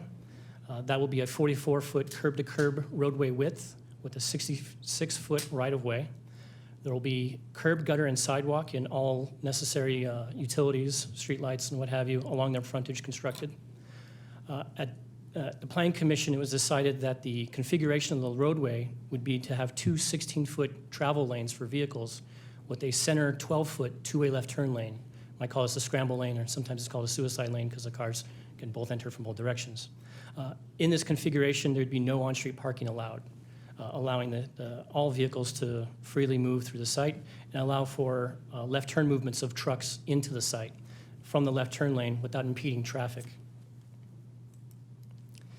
Upon approval of the project, as Nick mentioned, the above and beyond contribution that the project intends to make would go towards a capital improvement project that would improve other parts of Yorba Avenue. To the north of the project, the anticipated improvements would be to ensure that we have the continued 44-foot curb-to-curb space, install any missing curb, gutter, or sidewalk, and continue the 22-foot vehicle lanes to the north to Chino. That way, we'd still allow for on-street parking for the residential on the west side and potentially any of the business park uses on the east side. South of the project, the anticipated improvements are to continue the 44-foot curb-to-curb, completing the 44-foot industrial roadway width curb-to-curb from Chino to Schaefer. That would be accomplished by creating an AC berm. This would be a temporary berm along the west side where the right-of-way does not currently exist to fully improve the street. And also improvements at Schaefer Avenue and Yorba would be required for the traffic signal to help with truck turning, specifically the southbound right turn movement, which was identified during Planning Commission as a concern by a resident. So that's been addressed with this as well. To accomplish this, again, there would be no on-street parking. So as anyone who's driven out there knows today, there's some on-street parking that would have to be taken away to accomplish all this. That completes my part of this report, and I'll hand it back to Nick for final remarks. Sure. So based on the Planning Commission's evaluation and recommendation, as well as the required findings, staff recommends that the City Council adopt a mitigated negative declaration, approve the general plan amendment, and approve introduction of ordinance number 2021-007. And this concludes our report, and we are available for any questions that the council may have. Okay, before we ask questions of staff, I'd like to call up the project applicant to provide a presentation. Good evening, Madam Mayor and the honorable members of City Council. My name is Sean Kim. I'm the development manager for the project, representing the development team and its capital partners. First of all, I would like to express our thanks to the city staff and city manager's office guide us in their support getting through the last 3 iterations of Planning Commission hearings. And the steps were arduous, but we are very pleased working with the city staff, and we are very proud to present this project before you tonight. This is a project, it's public-private partnership working with the Unified School District. And this is one of the endeavors we took to help, of course, the build the school district headquarter office, and also in order to make that project happen, we are be able to present this opportunity to build industrial building. We have our development team here, and as well as the board member from the school district office, and we are here for any questions you may have. And encompassing the project introduction and the proposed CIP, and what types of project enhancement we have made through the last couple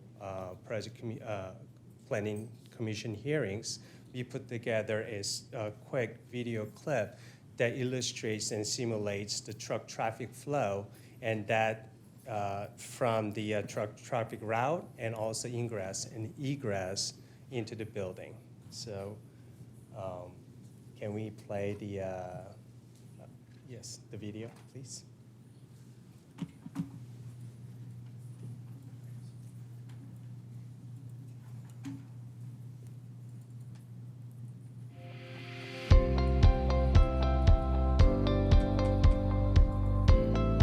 So this is a truck making a right turn onto Schaefer Avenue, and this is complete improved street width on Schaefer.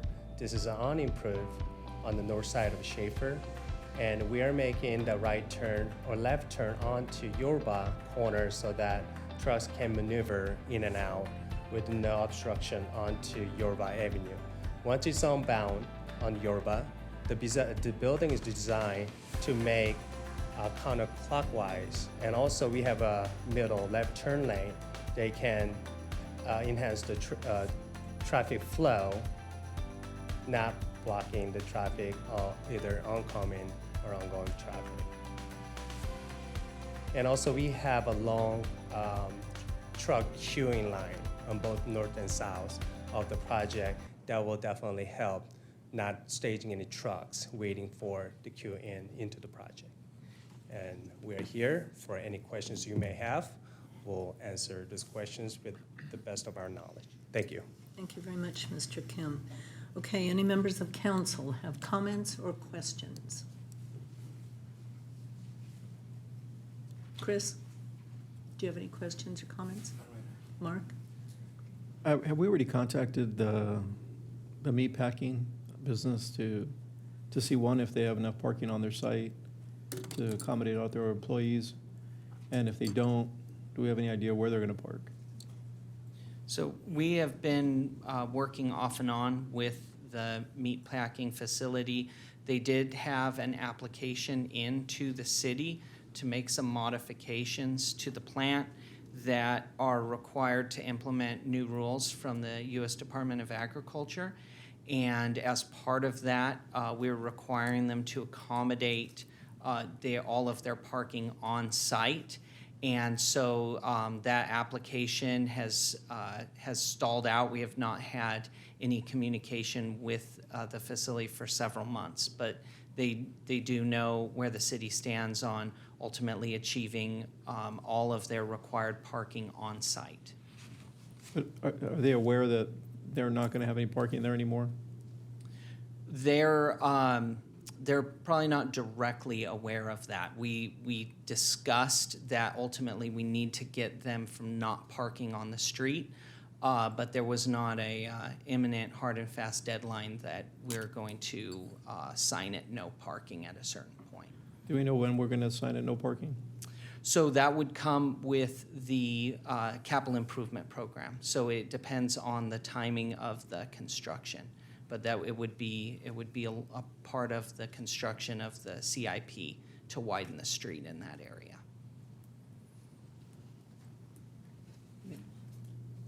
Karen? Thank you, Mayor.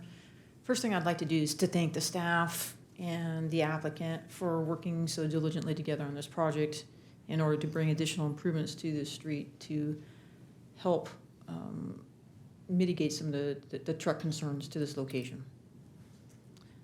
I still do have concerns after reading this report based off of some of the information, Dennis, that was in the level of service to Ramona and Chino Hills Parkway, and obviously Ramona and Edison, and as well as constituent concern that trucks will continue to come off of Chino Avenue, eastbound and southbound on Yorba Avenue. Now, in a perfect world, I know that we have addressed and laid out the route, the preferred route on the truck route for the city of Chino to travel to this specific location. But at the end of the day, you're talking about, right now in this meeting, adding approximately 168 trucks per day to that location, and that's going to have impact to there. And when I listen to my neighbors and my constituency, that is a huge concern for them. So that being said, I am pleased with the improvements that have been offered by the applicant, as well as the improvements that we will get to Yorba Avenue on the west side from Chino to Schaefer Avenue. And those are my only comments, Mayor. Thank you. Mr. Bocock, do you have any comments or questions? Okay. I too have a bit of a concern when it comes to the no parking.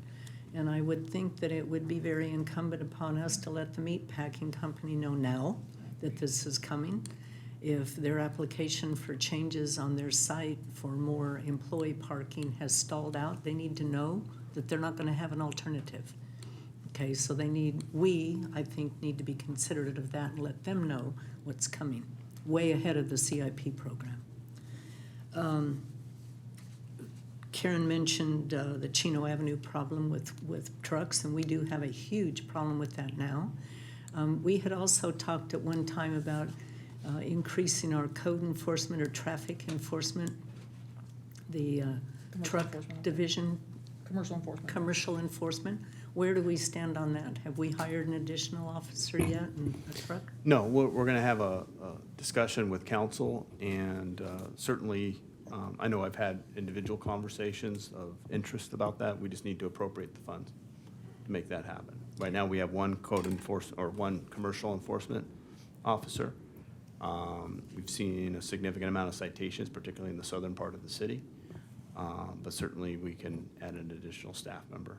And we can get you I've been asked to get the costs, so I just need to supply the costs, and the council just needs to simply appropriate the funds. Okay, I think we need to do that in a priority manner. And also, it's been suggested to me by citizens that we change the signage coming off of the freeway at Chino Avenue for parks, trucks, to warn them of some stiff fines and that they're absolutely not allowed on Chino Avenue.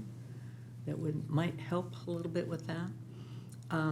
I too want to compliment the applicant and our staff and the Planning Commission on a great deal of effort to make this project viable. I know there have been some very strong concerns issued, but it seems like, to me, the offer of additional funds to help with Yorba Avenue and coming up with the left-hand turn pocket, the suicide lane, whatever you call it. It's a horrible term for it. But that certainly seems like it's going to mitigate a lot of problems right there. It is good that there's a proposal to improve the north part of Yorba. The south part, I'm sure, will not improve until that property has sold and developed. So that's coming, but we have no control over that as well. But I want to compliment staff also on the effort that you have put into it, Planning Commission and the applicant, on trying to make this as acceptable as possible. And in fairness to them, Mayor, it's not, they can't purchase right away that's not available to them, so, Right. it is very fair to look at it objectively that way. Well, and we have situations throughout our community where improvements are not going to happen until property improves, and it's just, it happens to be a fact of life, unfortunately. I also want to thank the applicants. I know that you first came up to the city council, and you got to understand that we up here, we get really hammered by the kind of constituents about the amount of trucks and the traffic that occurs throughout the city. And I know this is zoned for that particular reason, to be able to build a warehouse there. So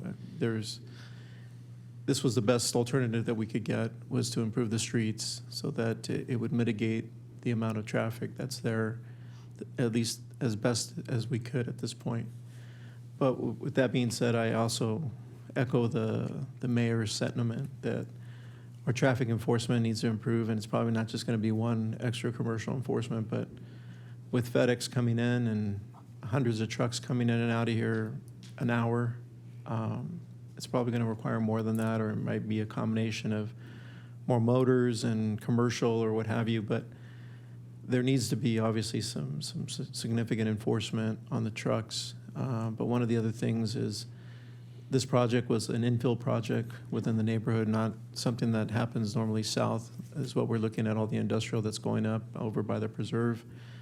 But I would like to maybe do a moratorium on our current general plan that we have in our infill areas, to see about maybe possibly looking at a general plan change, so that we can see whether or not we want to continue to build more warehouses within the neighborhoods that we have right there. And just to study it, just to give us enough time to see if maybe, we keep it at smaller business parks around that area as opposed to large industrial areas. So that would be something I would ask the city manager or Fred to look at, and to see if I know the Putnam property up north of that. I know they might be coming up for sale soon. But I mean, that might be something we might want to look at, the zoning there once it comes up. Obviously, before it comes up for sale, that we make that, if we decide to change it, we change it then. But that's something I would like to ask, because I know the community is not happy with the amount of warehouses that are going in, especially within the neighborhoods. So I'd ask you guys to look into that if possible. So if I may, Madam Mayor, I know the public hearing is still open. Yes. So I would just suggest that dialogue could occur after you close the public hearing, and you can formally deliberate on this matter. But Okay. At this time, you may want to ask if others want to speak and if there are any questions. Okay, are there any final, Chris?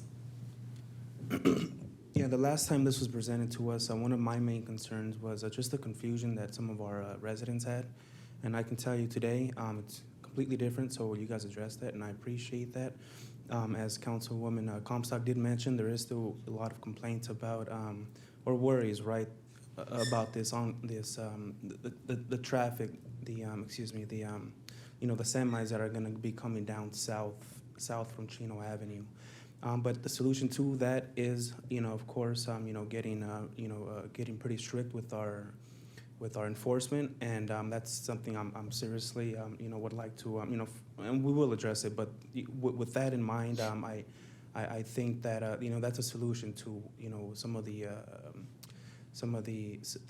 challenges that the residents are pointing out, specifically the trucks. But that's all I wanted to say. So thank you to the applicants, just as the rest of the council addressed, and thank you to the staff for working together and trying to meet not only our needs but more importantly the residents' needs.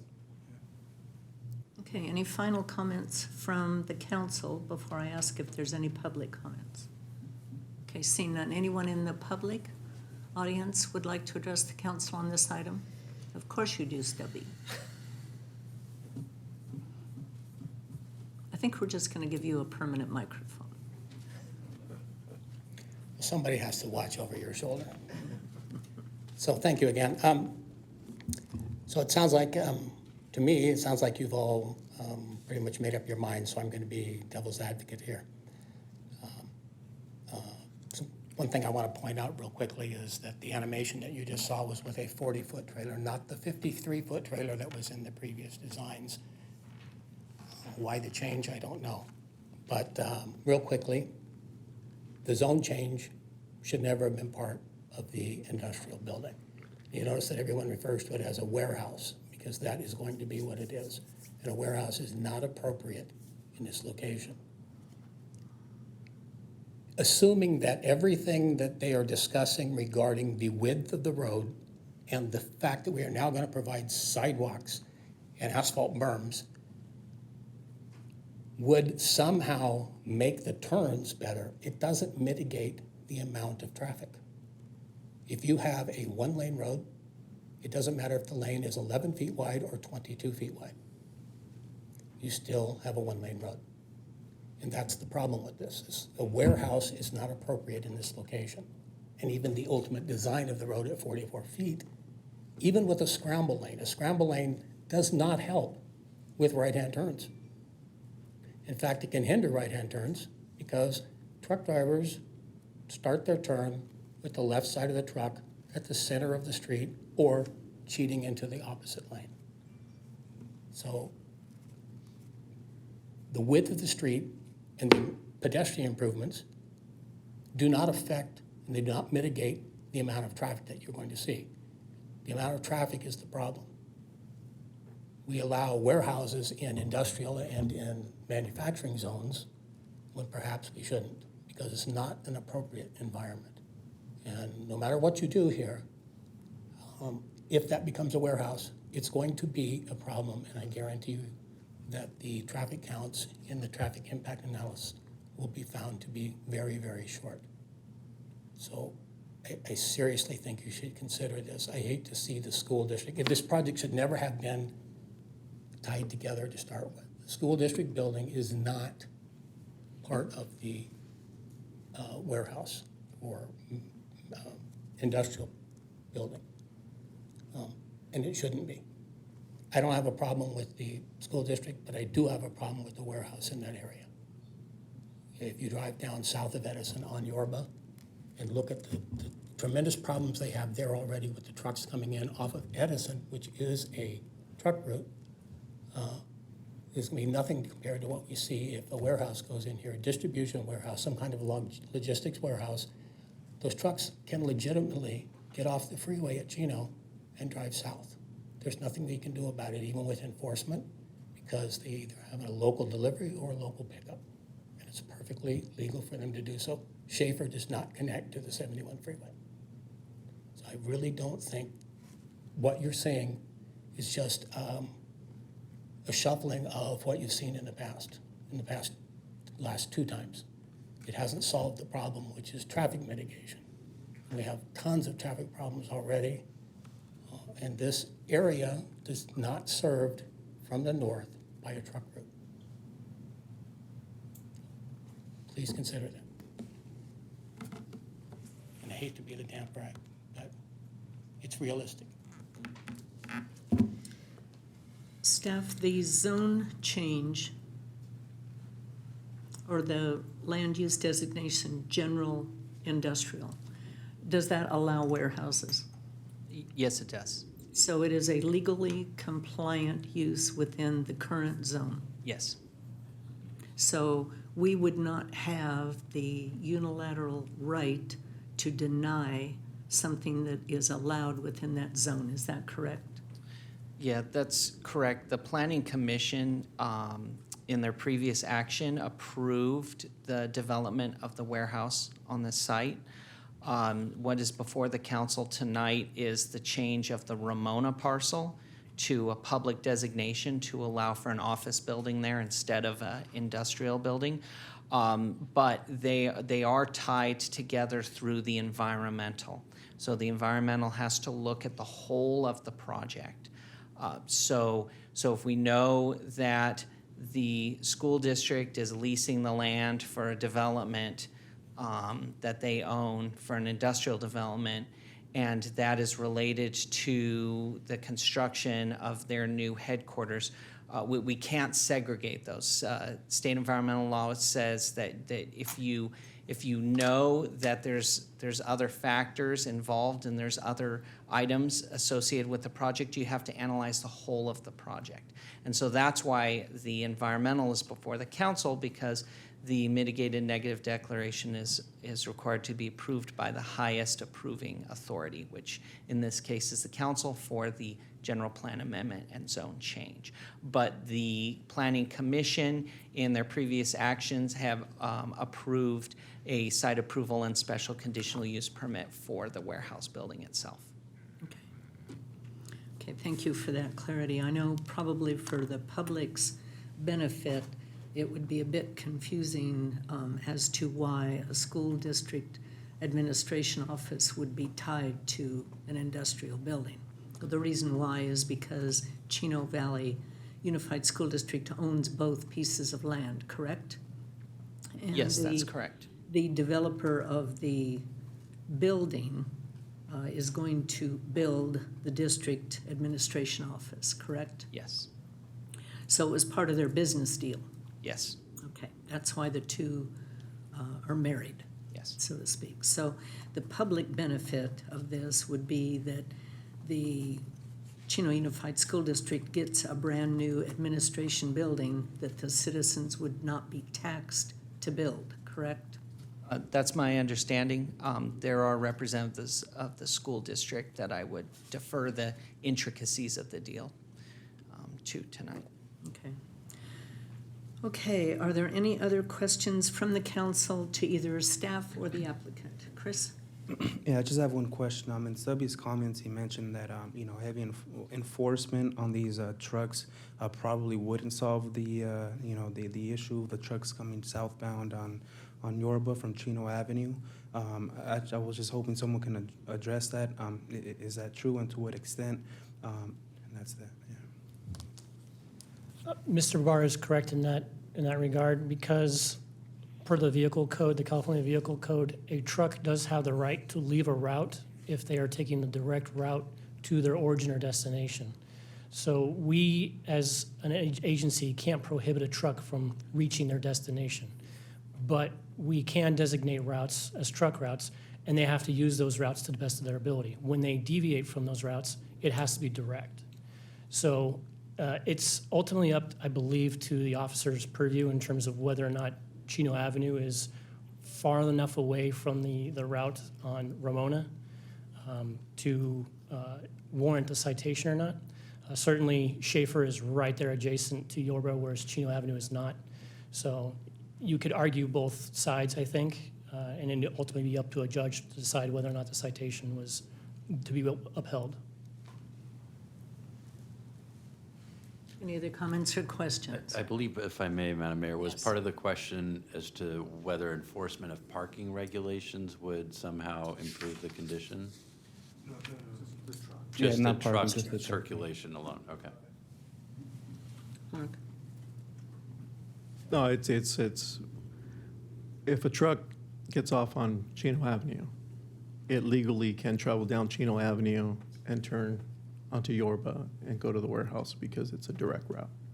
And if they get stopped and the police officer sees them on Chino Avenue and says, where are you going? And if he says, here's my paperwork, I'm going to a warehouse right off of Chino Avenue in Yorba, and this is a direct route, technically he's not breaking the law because he is allowed to go directly. I would disagree with that, only in that a truck leaving the 71 on Chino Avenue, we have a lot of signage there telling them that if they've exited Chino Avenue and they proceed to go east on Chino Avenue, that is not a truck route. We have a lot of signage that we've concentrated there because we've actually received a lot of complaints about trucks exiting Chino Avenue there. So if they were on the 71 and needed to get off to access this site, their best way to do it would be to either come off of Riverside further north or exit off of Edison Avenue, Grand, and work their way towards Ramona and go north. If they were to exit off of Chino and drive down Chino towards this site, I would find that would be, in my opinion, would be that is not on truck route. So I would hope that our officers would cite that and it would be enforceable.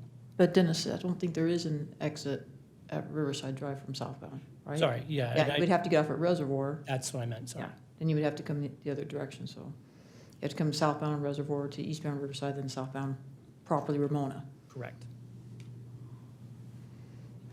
Yes, sir. Also, if I may, Please come up.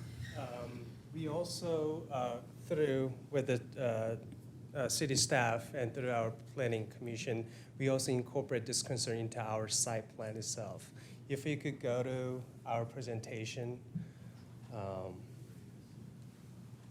and I believe it's the very last couple presentation, if you could give us all the way down to the last two exhibit. So in order, the one that, yes, right there, one up. So it's the site Can you go up? Yes. If you see the truck coming in, there's not really, I mean, usually we design the truck entrance for both ingress and egress. But this building is very specific that we designed the truck ingress promoting counterclockwise. So if a truck ever comes in somehow from the northbound, coming down the south, trying to enter the building, it's going to be very difficult.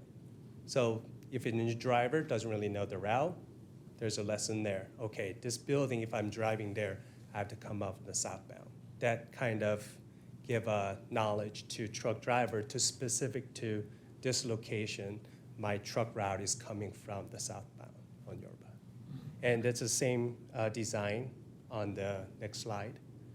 So this design is promoting the truck exiting down south, not going up north on Yorba as well. Yeah. Thank you. Thank you. Madam Mayor, if I could address the. Yes, Wes. So absolutely, as Dennis stated, if a truck is coming on Chino Avenue, they're getting cited, and we're doing that now if they're going to that Yorba. Their most direct route is off of Ramona to Schaefer. So that's the route they have to travel coming northbound from Edison. So if they come down Chino Avenue, which we have had them do, and as Dennis said, we have additional signing to prevent that, they will be issued a citation. So they cannot travel that direction. Now our goal though is to try to alleviate this through education. And what our officers do is they go to these businesses where we're having issues, set up a meeting with management, meet with the drivers, make sure they know.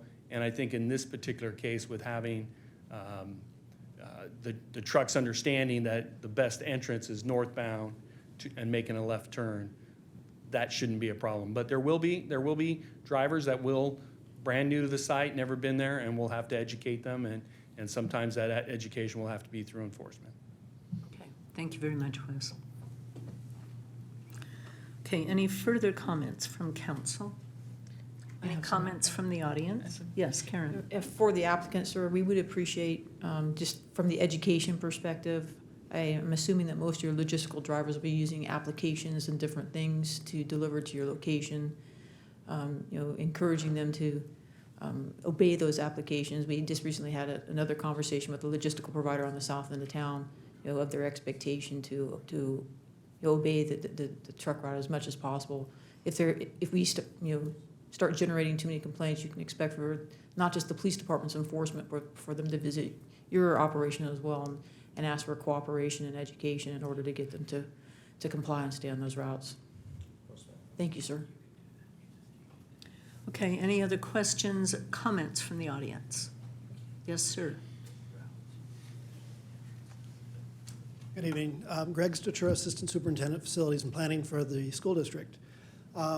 You hit the nail on the head when you talked about this being a joint effort. The district owns both pieces of property. We entered into a business agreement with the developer. They are building a new district office building for the school district at no cost to the school district. It's an $18 million building in exchange for a 66-year ground lease of the property on Yorba. We will still we will still own the property. They will be our tenant. Now, I would say that the district has been here a long time. We will continue to be here a long time. And if something comes about where we have issues with truck traffic that is affecting the neighborhood on a property that we own, then we would want to address that with our tenant that is operating on that property as well. So until we have self-driving trucks that you can program and you tell them where to go, and I think we're close. Yes, truck traffic will be a problem no matter where you go. I experience it every day coming through the FedEx area, and I do see the Chino PD and commercial enforcement on Central. I feel sorry for these trucks when I see them coming down Central because pretty well I guess they're going to get a ticket. But enforcement I think is a good option. But in being a good neighbor from the school district side, I would say that we will try to alleviate that as much as possible. Well, thank you very much. Thank you. Yes, it definitely is going to benefit the citizens by having a building built that the citizens are not going to be taxed for. To not come out of our general fund and be taken out of the classroom. Yeah. Mayor, if I may, one of the potential conditions that this council could consider is just to limit truck entry and exit off of Yorba. And so I would want to, if that's something the council would be interested to try to limit the flow of the trucks, you may want to ask the applicant if that kind of a condition would be acceptable. Okay, clarify that a little bit more. You would add a condition that they can only enter the project from the south on Yorba. So traveling northbound on Yorba. Correct. Do you have a problem if we put that as a condition? Because that's what you're saying you're going to have them do anyway. Yes. That's how the building is designed for. Yes. That's what I understood from the presentation. Okay. Yeah, we don't have a problem with that condition. Okay, then we will. Yeah, okay, then we will put that as part of the restrictions on the project. Okay? All right, if there is no more input, then I will close the public hearing and ask for a motion in a second. And if I may, Yes, just Fred. make some suggestions on conditions. The one additional condition I would suggest to add to the resolution would be to condition the exit of the trucks on Yorba as previously described. Additionally, we would want to confirm that extra contribution that the applicant has offered and make that a condition of approval. So I believe it was $440,000. Yeah, it was $440,000. So those Okay, two with those two additional conditions, that the trucks would enter the project traveling northbound on Yorba, and that they would exit traveling southbound on Yorba, and the confirmation of the additional, or the total $440,000 contribution to mitigate improvements on Yorba Avenue, correct? That would be a good way to word it, yes. Okay, then The applicant is comfortable with those two conditions? yes, he's nodding yes. Okay, then I would entertain a motion for the existing recommendation plus the two additional conditions. Motion from Councilperson Comstock, second from Mayor Pro Tem Lucio. And before the roll call? if I- Oh, yes, all right. Okay, Madam Mayor, thank you. Before the council is ordinance number 2021-007, entitled An Ordinance of the City Council of the City of Chino, California, approving zone change PL 20-0027, amending ordinance number 2010-006, which established the zoning map by placing the property at 13461 Ramona Avenue into the P public zone. And that's reading by title and further and waiving any further reading. Thank you, Madam Mayor. Okay, and the item does pass unanimously. You caught me again, Fred. Okay, item number 27 under new business, purchase orders, city fleet vehicles. This is to approve purchase orders to Bob Wundery's Motor, Alhambra, California, Fairview Ford Sales Incorporated, San Bernardino, and M.K. Smith Chevrolet Chino, and Warren Anderson Ford in Riverside for the purchase of 19 city fleet vehicles. Staff report this evening will be provided by our Public Works Services Manager, Dave McAbee. Good evening, Mayor and members of City Council. The Fleet Division of the Public Works Department is responsible for the maintenance and repair and replacement of all city vehicles and equipment. During this fiscal year, 16 vehicles assigned to the Community Services, Development Services, Police, and Public Works Departments need to be replaced due to mechanical conditions, depreciation, or damages related to a traffic collision. Also, as approved in the fiscal year 2021-22 budget, 2 additional police patrol vehicles will be purchased and added to the fleet. Additionally, 1 2018 police patrol vehicle will be replaced due to accident damage that occurred in May of 2021. This will require an appropriation of $66,000 from the unappropriated reserves of the Equipment Management Fund. Specifications and bid packages were prepared for 19 vehicles. On June 18th, 2021, bid notices were published on Planet bids and broadcasted to 58 dealerships, including MK Smith Chevrolet and Chino Hills Ford. On July 6, 2021, the bids were received and reviewed by staff to determine the lowest responsible and responsive bidders. Therefore, staff recommends that the City Council approve purchase orders to the following vendors: Bob Wundery's Motors of Alhambra, California, in the amount of $241,538.40 for the purchase of 5 vehicles. Fairview Ford Sales Incorporated of San Bernardino, California, in the amount of $179,098.40 for the purchase of 3 vehicles. MK Smith Chevrolet of Chino, California, in the amount of $351,017.12 for the purchase of 9 vehicles. And Warren Anderson Ford of Riverside, California, in the amount of $79,747.11 for the purchase of 2 vehicles. That concludes my report, and I'd be happy to answer any questions you may have. Okay, any questions of Mr. McAbey from the council? Any comments or questions from the audience? Okay, seeing none, then I would entertain a motion and a second. Motion from Councilman Flores, second from Mayor Pro Tem Lucio. Item passes unanimously. Okay, item number 28, award of contract, localized asphalt spot repairs. This is to award a construction contract to Dash Construction Company Incorporated, Canoga Park, in the amount of $362,640 for localized asphalt pothole repair maintenance work at various locations throughout the city. Staff report this evening will be provided by our CIP Engineering Manager, Maria Frazier. Good evening, Madam Mayor, members of council, and audience. The item for your consideration tonight is the award of a contract for localized asphalt repairs.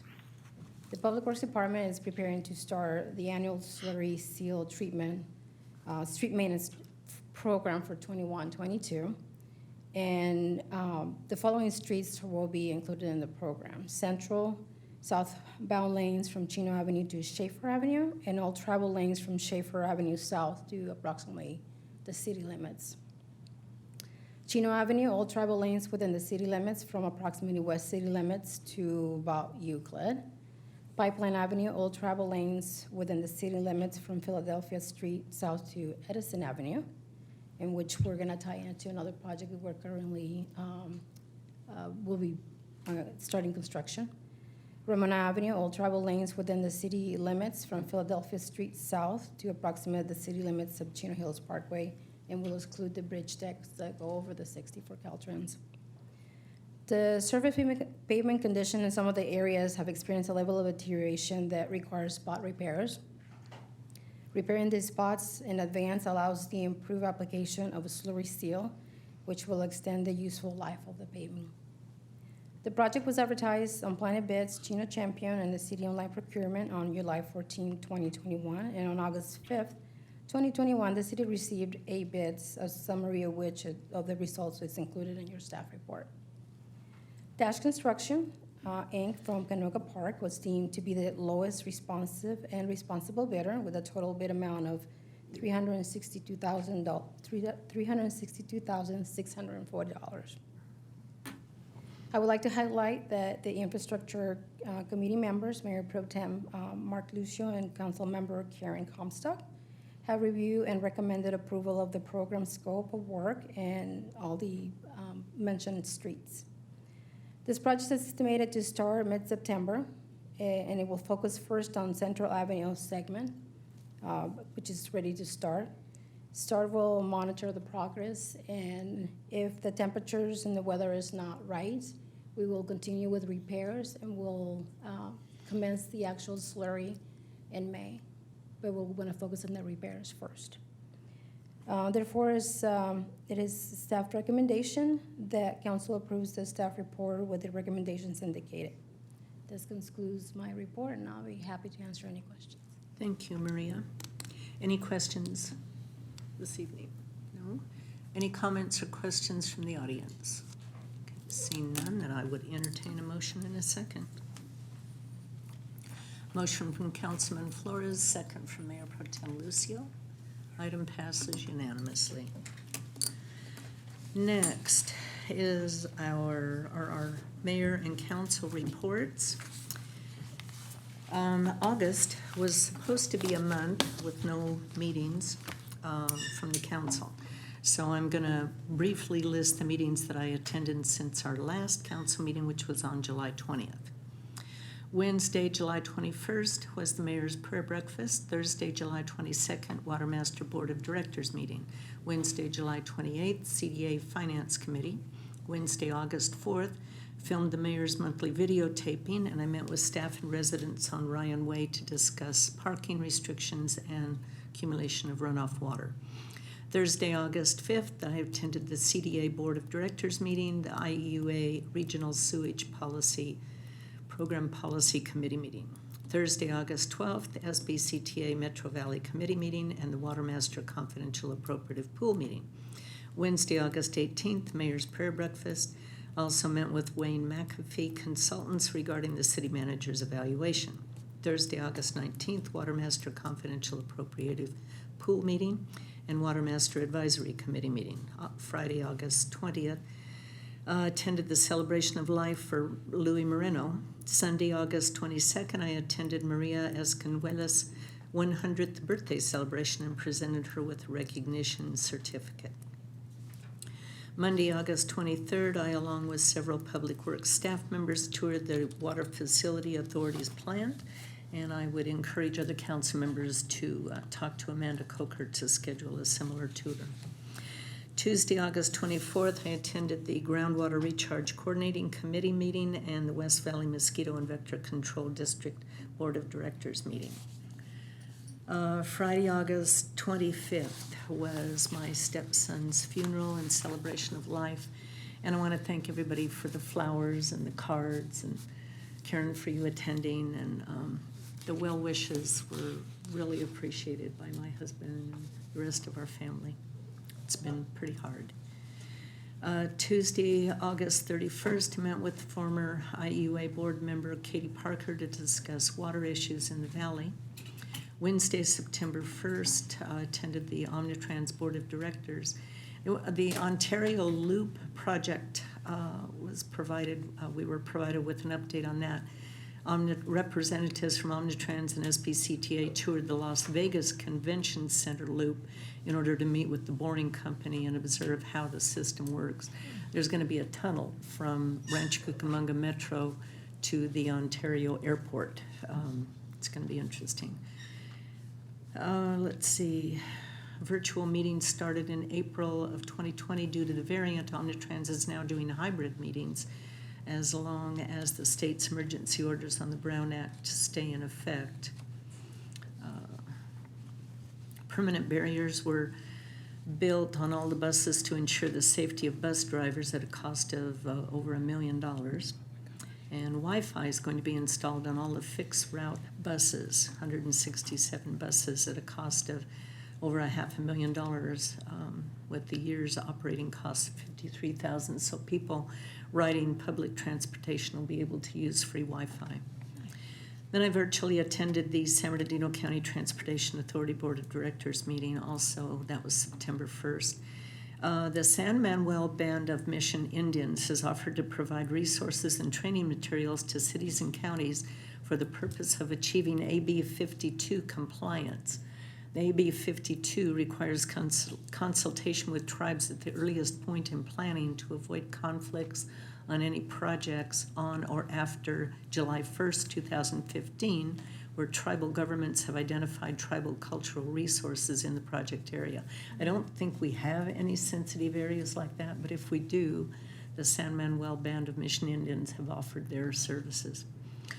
Thursday, September 2nd, I attended the Walk of Honor for Sergeant Mike Infacino's retirement. That was fun. I had to tease him a bit because the only ticket I've gotten in the city of Chino was back in the 90s, and it was from Sergeant Infacino because I did a California stop at a stop sign, and he caught me, and he was a brand new officer. So I had to tease him about that. And I can't believe he's retiring and I'm still here.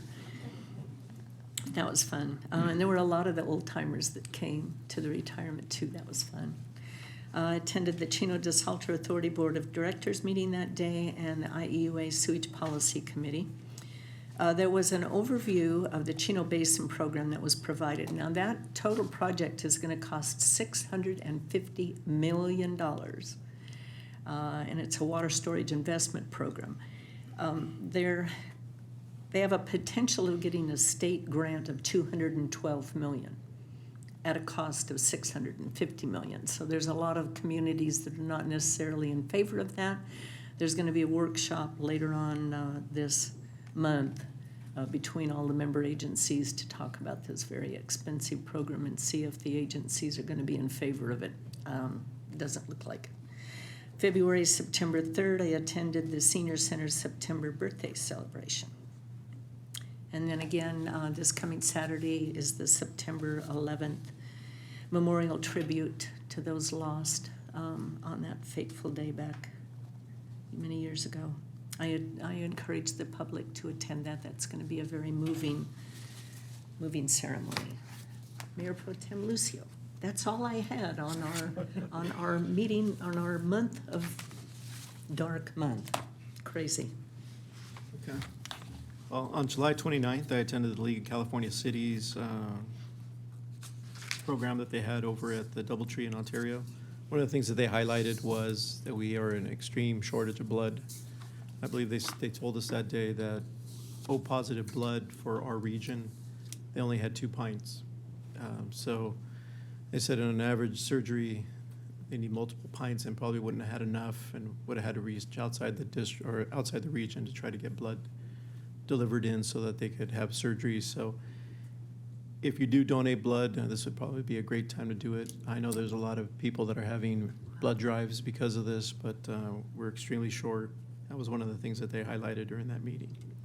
August 2nd, I attended the Southern California Gas Company 1 million foot of gas lines that they were running in mobile home parks. They've had this program going on for several years where they're working with mobile home parks in our areas to try to run gas lines because their systems that they had either didn't have gas lines or the gas lines that they had weren't adequate. So this was a program that the gas company came up with so that they could make sure that the mobile homes don't catch fire. That's been an ongoing problem. So it was a celebration that they had. They did it at the Lamplighter. The Lamplighter was where they ran the 1 millionth foot line, and they celebrated it. So that was good to go out there and see that. August 3rd, I attended the Chino's National Night Out. It was a great event. I think people were anxious to get back out, so it was a good turnout in all the different neighborhoods that we went to. But it was definitely something that was yeah, if you ever want to, I guess, reach the community, that's a perfect opportunity to go into your different neighborhoods within the city and then just go out there and meet people. I know we went over to Isaiah's Rock right before they started. They looked like they were getting ready to start cooking up over there, but we got there a little early. On August 4th, myself and city manager Matt Valentine went with the College Park HOA and a group that represents the Innovative Academy Charter School. It's a school that they would like to bring into the parcel of land that's just north of the park that they have there on Mountain Avenue. I believe it's 10 acres. It was originally designed to be a school and was sold to Chino Valley Unified School District. Chino Valley Unified School District chose not to build the school, so the land's been sitting there vacant. So the school came in and said, hey, we'd like to build and what they said is a dual language school where they'll teach both in Mandarin, Chinese, as well as English, so it'll be 50% of the time in each language. They said that they're the only real school that does that, but they've had some successes in different areas, and because of the demographics in College Park, they think it would be ideal to do it there. But they also have a big science component, so it was, I mean, they had I think it's still early in the infancy stages of wanting to try to get permits to try to look at opening a potential school, but it was good. It was nice to see that there was other alternatives out there that instead of, I know Lennar is interested in developing the land, but this was something that a school actually came in and said, hey, we'd like to build it. It's zoned for that, so there's a lot of interest from the community. And I'll keep you updated as it continues if it comes up to fruition or not. When will they make a decision? Do you know? Well, I think they have to, they have to go in front of the board, the school board. They have to ask for them to allow them to open up a charter school. If the board allows them to, then they'll go forward. I believe they've already had some funding available that they think that they can utilize to purchase the land and help build the school. But, once they get to that point, they'll have to work with city staff to see how they're going to build it. And, we don't want them to start off with a bunch of trailers and a bunch of trailers sitting out there. So they said that they would try to design it to meet or at least look like the community. There's some excitement there from the board members and some of the community that would like to see that happen. But, first step is getting it approved by the school board. They said if they don't get it approved by the school board, then they have to appeal to the San Bernardino County School Board and go from there. But like I said, it's still early on. I know they're going to have some meetings with the College Park residents to try to, get some support behind it, because they're going to need some people from the community to show up there at the school board meetings and basically ask that they want this to occur. On August 12th, I met with Greg Marquez, who's interested in running for District 2. On August 13th, I attended the BIA Southern California Water Conference. On August 16th, I met with Wayne McAfee regarding the city manager's review. On August 18th, I attended the mayor's prayer breakfast. On August 18th, I also attended the Infrastructure Streets Committee meeting. August 23rd, I met with the city manager. On August 23rd, I also attended the Chino Valley Chamber of Commerce Golf Tournament.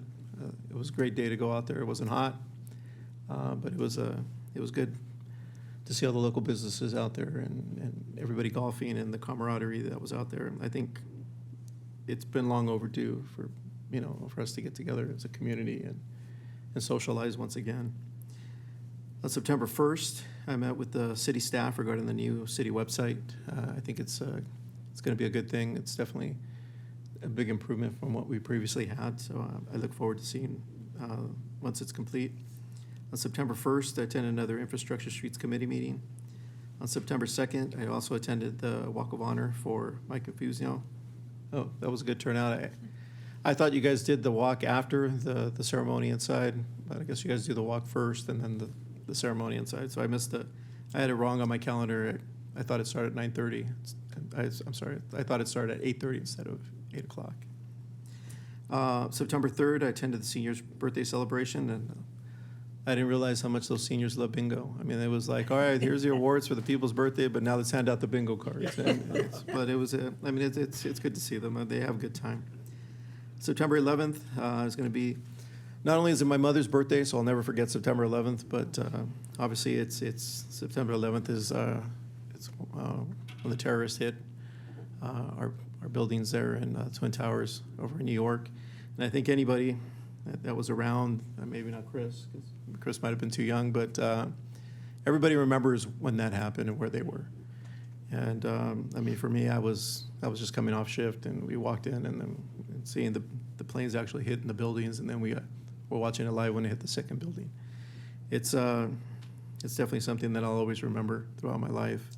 So I thanks to the fire department that's going to have a ceremony and honor that, and if the community can make it out there, I think it would be worth going out there and celebrating and remembering the 20th anniversary. September 17th is my son's birthday, so I wanted to wish him a happy 16th birthday.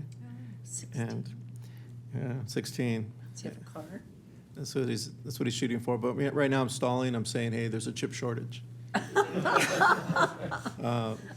But I also wanted to hopefully revisit the whole moratorium on looking at our general plan. So whatever you could do and let us know what we have to do, just so that we could sit down and look at it and see if putting industrial warehouses in these infills, if that's something that we want to continue doing, or if that's something that we want to move away from. But I'd definitely like to look at the general plan again and at least look at it as a council and see if maybe some changes are definitely needed or if they're not needed.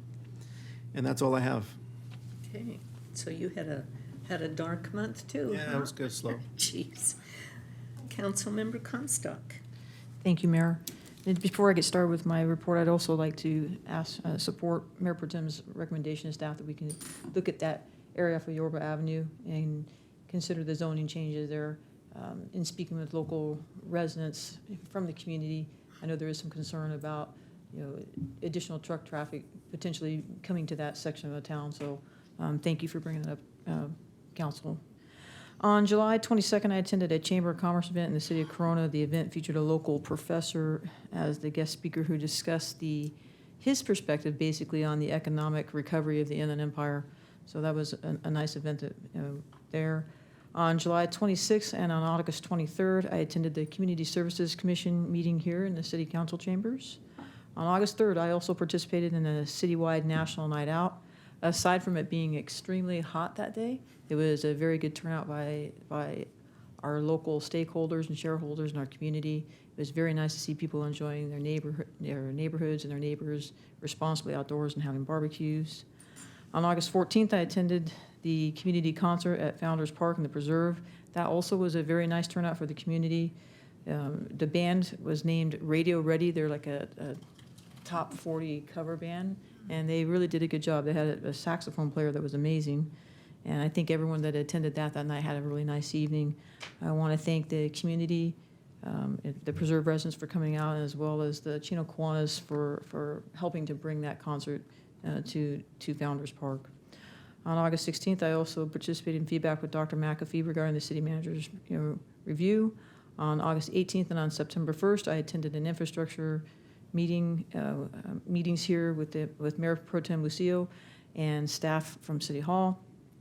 On August 31st, I met with a group of people in Dr. Reich's office who are interested in trying to reinstate a sit-down Thanksgiving dinner for our community. It's a group of community members from You Choose and Mr. Sousa from American Car Wash down in the Preserve, as well as Lisa and Joe Fraga, some participation from Boys Republic. We are a blessed community, as the mayor would tell you. She says it in almost every meeting, which I think is amazing.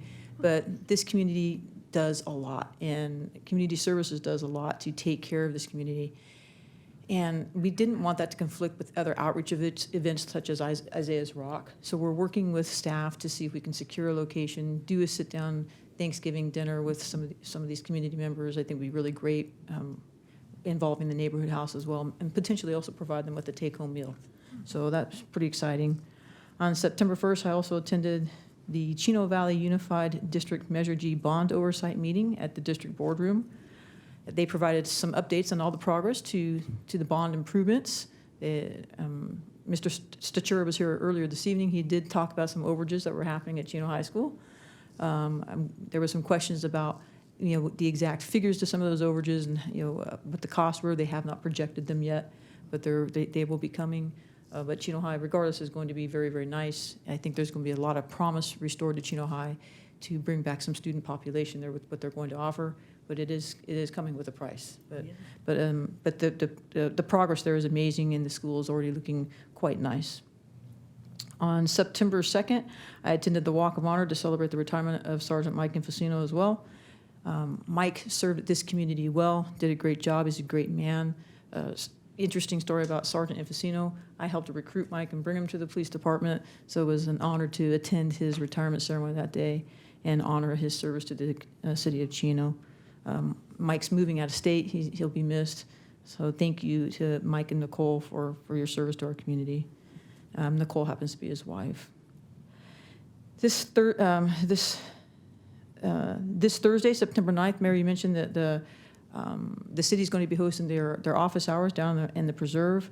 If it would be possible, Matt, maybe you or a member of staff could just briefly talk about the agenda item that was on the consent tonight and some of the work that will be coming to Pine Avenue. I'm hoping also we'll have a presentation. I'm assuming that staff will have a presentation about that at the office hours, but that's some exciting work that's going to be happening down there. It's an opportunity for us to talk about the progress we're making down there to improve those, to deliver on those capital improvement projects. Again, on September 11th, I'll never forget where I was at either. It was a tragic day for our country. My sympathy to all the family members and first responders who were lost in that. And if you haven't been to New York to see that museum, it may not be the appropriate time for some people to travel right at this moment, but it is something to be seen. It is quite an amazing dedication and memorial to the tragic loss of human life and destruction, quite frankly, that occurred there. to the Twin Towers, and I would just recommend it. It's quite moving. So I will be planning to attend that ceremony as well. And that concludes my report, Mayor. Thank you. Thank you. Councilmember Flores. Yeah, thank you, Mayor. Let's see, July 21st, I attended the Mayor's Prayer Breakfast. July 24th, I attended the Joint Public Information Officer Workshop, and I gotta tell you, that's probably the best experience I've had in a long time. July 31st, I went on a tour of the WFA water plant. That was pretty awesome. Let's see, on August 13th, I attended the BIA SoCal Water Conference. On August 14th, I attended the Chino concert night at the Preserve. August 18th, I attended the Mayor's Prayer Breakfast. August 23rd, I attended the Community Services Commission meeting. August 31st, I attended the, August 30th, I had a chance to visit the, kind of be a part of the Portuguese festivals over at the Portuguese Hall. And I just got to say thank you to our Portuguese community. That was, a pretty awesome event that they held, and, for an entire week. And I think even at one of their events over at the Bouvren, I think there was this one person who went kind of viral on social media, so I thought that was pretty cool. Let's see, September 1st, I had a website discussion with some of our staff. The city is looking to revamp our website, so I'm pretty excited about that. September 2nd, I attended the Walk of Honor for Mike Infosino's retirement as well. Two pretty fun things I got out of that. Number one, I learned that, this gentleman, Mr. Infosino, wrote Mayor Eunice a ticket a while back, and I thought it was pretty funny. A council member, Comstock mentioned that she was a part of his recruitment, and when he was mentioning that story, he kind of looked over at her and said, "I'm not sure why she recruited me, but here I am retiring." I just thought that was pretty funny, because one thing that I got out of that in his presentation, and it was kind of like a consensus from a lot of the police officers there, is that he has a very fun spirit, and he's very just fun spirited. So I definitely seen that in his speech. Let's see, September 3rd, I attended the senior birthday celebration, and September 5th, I attended the Central Basque Club annual picnic. I got to tell you, that was pretty fun. For a minute there, I kind of wanted to jump in on the dance floor and kind of dance with some of our residents and some of the Basque community, but I let them, have their performance. And let's see, this Thursday, the 9th, I'm looking forward to the office hours over at the Preserve. I'm looking forward to meeting more, residents down there at the Preserve. And it's just exciting times, those office hours, because they're very beneficial, not just for me as a council member, but for a lot of the residents who just have, questions that they want answered down there. And just to address the September 11th, recognition that's going to be held here in the city. I was around for that, and I do remember that. And I just got to say that again, I extend my warm, condolences to anyone who was affected by that, all the family members that were lost. And I've never been to New York, and that's a challenge I really do hope, to take up myself, just to see, what kind of impacts our nation has had, especially there on the East Coast. But that's it. That concludes my reports, Mayor Eunice. Thank you. Councilmember Pocock. Well, everything's already been pretty much covered. On July 21st, attended Mayor's Prayer Breakfast, and July 22nd, the economic forecast at Chamber of Commerce out at Eagle Canyon Golf Course, and then 26th, I toured with Councilman Flores, IEUA's new construction project. That's really an awesome, huge project down there. The whole site is a huge site. On the 29th, the Cal City's Inland Empire Division meeting. 8/3, August 3rd was National Night Out with Andy, and it was a great ride, and I learned a lot, and it's true, the people were just happy to be out. It was a beautiful night, happy to be out, and we stopped at 5 or 6 places, and everybody was just having a great time. It's I think National Night Out is a good program. On August 13th, the BIA SoCal Water Conference, and 14th, the concert at the Preserve was well put on, and Wes did a great job of emceeing it for us. And it was well attended. It was a great night.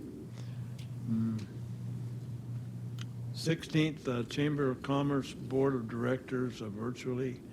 I'm the liaison with them. Then 18th, Mayor's Prayer Breakfast. Then on the 31st, toured the water facility again with Councilman Flores in Upland, and that's a very interesting, huge water pipes. I mean, you could walk through the water pipes they have up there. And let's see, 9/2, the 2nd of this month, reviewed the website. And on the 3rd, went to the senior birthday party, which you're right. They wanted to get right to that bingo and get rid of the formalities and just get those out of the way and play bingo. And that's the end of it. Thank you. Okay, City Manager Ballantyne. Yes, thank you, Mayor and Council. A couple items. Staff wanted me to clarify that the Enchanted Luau, which is happening September 16th for our senior community, it's free of charge. So anybody that's interested, they can attend free, but you got to be 50 or older. So I want to clarify that. And if you haven't been to the senior center, I would encourage folks to come and visit. I know our community services staff during COVID and worked hard to make some improvements to the flooring and the countertops, and so I would encourage folks to come out and see that, but I appreciate all the efforts that the Community Services Department put forth to improve our community, our senior center. Lastly, I want to recognize Chief Atkinson. He is going to be retiring here shortly, and he was an integral part of our Emergencies Operations Center during COVID. And he represented us as far as notifying us of the trends and health issues. And so he was a valuable team member, and I appreciate what he had done for our community during that time frame. That concludes my reports. Thank you. City Attorney Galante. Thank you, Mayor. The only point of clarification I want is I understand I'm asked to bring back a moratorium for your consideration at the next meeting. Is that fair? And maybe I can call the Mayor Pro Tem and try to get a sense of the contours of the area to be covered within that moratorium. So I'm happy to do that. I believe it does have to be more than just the Putnam problem. Correct. Property, though, it has yes. to be a larger Legally, area. you have to Yes. do more than just one property. Yes. I'll work with your Mayor Pro Tem and perhaps Councilmember Comstock on that. Thank you. Chief Wes Simmons, report this evening. Thank you, Mayor and members of the council. I'm excited to share that our community academy is starting back up. Our first session is going to start Thursday. We have 25 of our community members who are signed up for that. It's an 8-week academy, so we're excited to be able to do that again. Our plan is to do 3 a year, at least 3 a year, 2 in English, 1 in Spanish, and we're also looking at potentially doing, trying to have 1 in Mandarin as well. And then again, this Saturday, September 11th, I encourage people to come out to the fire station. Police department will be out there as well. I ask that we not only don't forget the 296 people who died on September 11th or as a result of the attack, but the thousands of servicemen and women who for the past 20 years have protected our country and ensured we haven't had another attack. Lastly, I too want to congratulate Scott on his well-earned retirement. I'm going to miss him. He's been a great partner for me for many years. So congratulations, Scott. That's all I have. Thank you. Thank you, Wes. Wes, I had a question. Yeah. You guys are holding some sort of training that's going to be for, I guess, emergency preparedness? Yes, we are. Yeah, that's in conjunction with the west end of the county, ourselves, Ontario, Rancho. So we are for emergency managers and people who are working in that those areas within cities. No, I thought I saw something, I thought it was on Facebook, that you guys are doing something to help people with communication plans in case of a disaster, rally points, how to get all that stuff situated. I thought that was, I'm not sure. I'll have to I take a think look. what we're referring to, there was we received a grant to do some PIO training, and that occurred.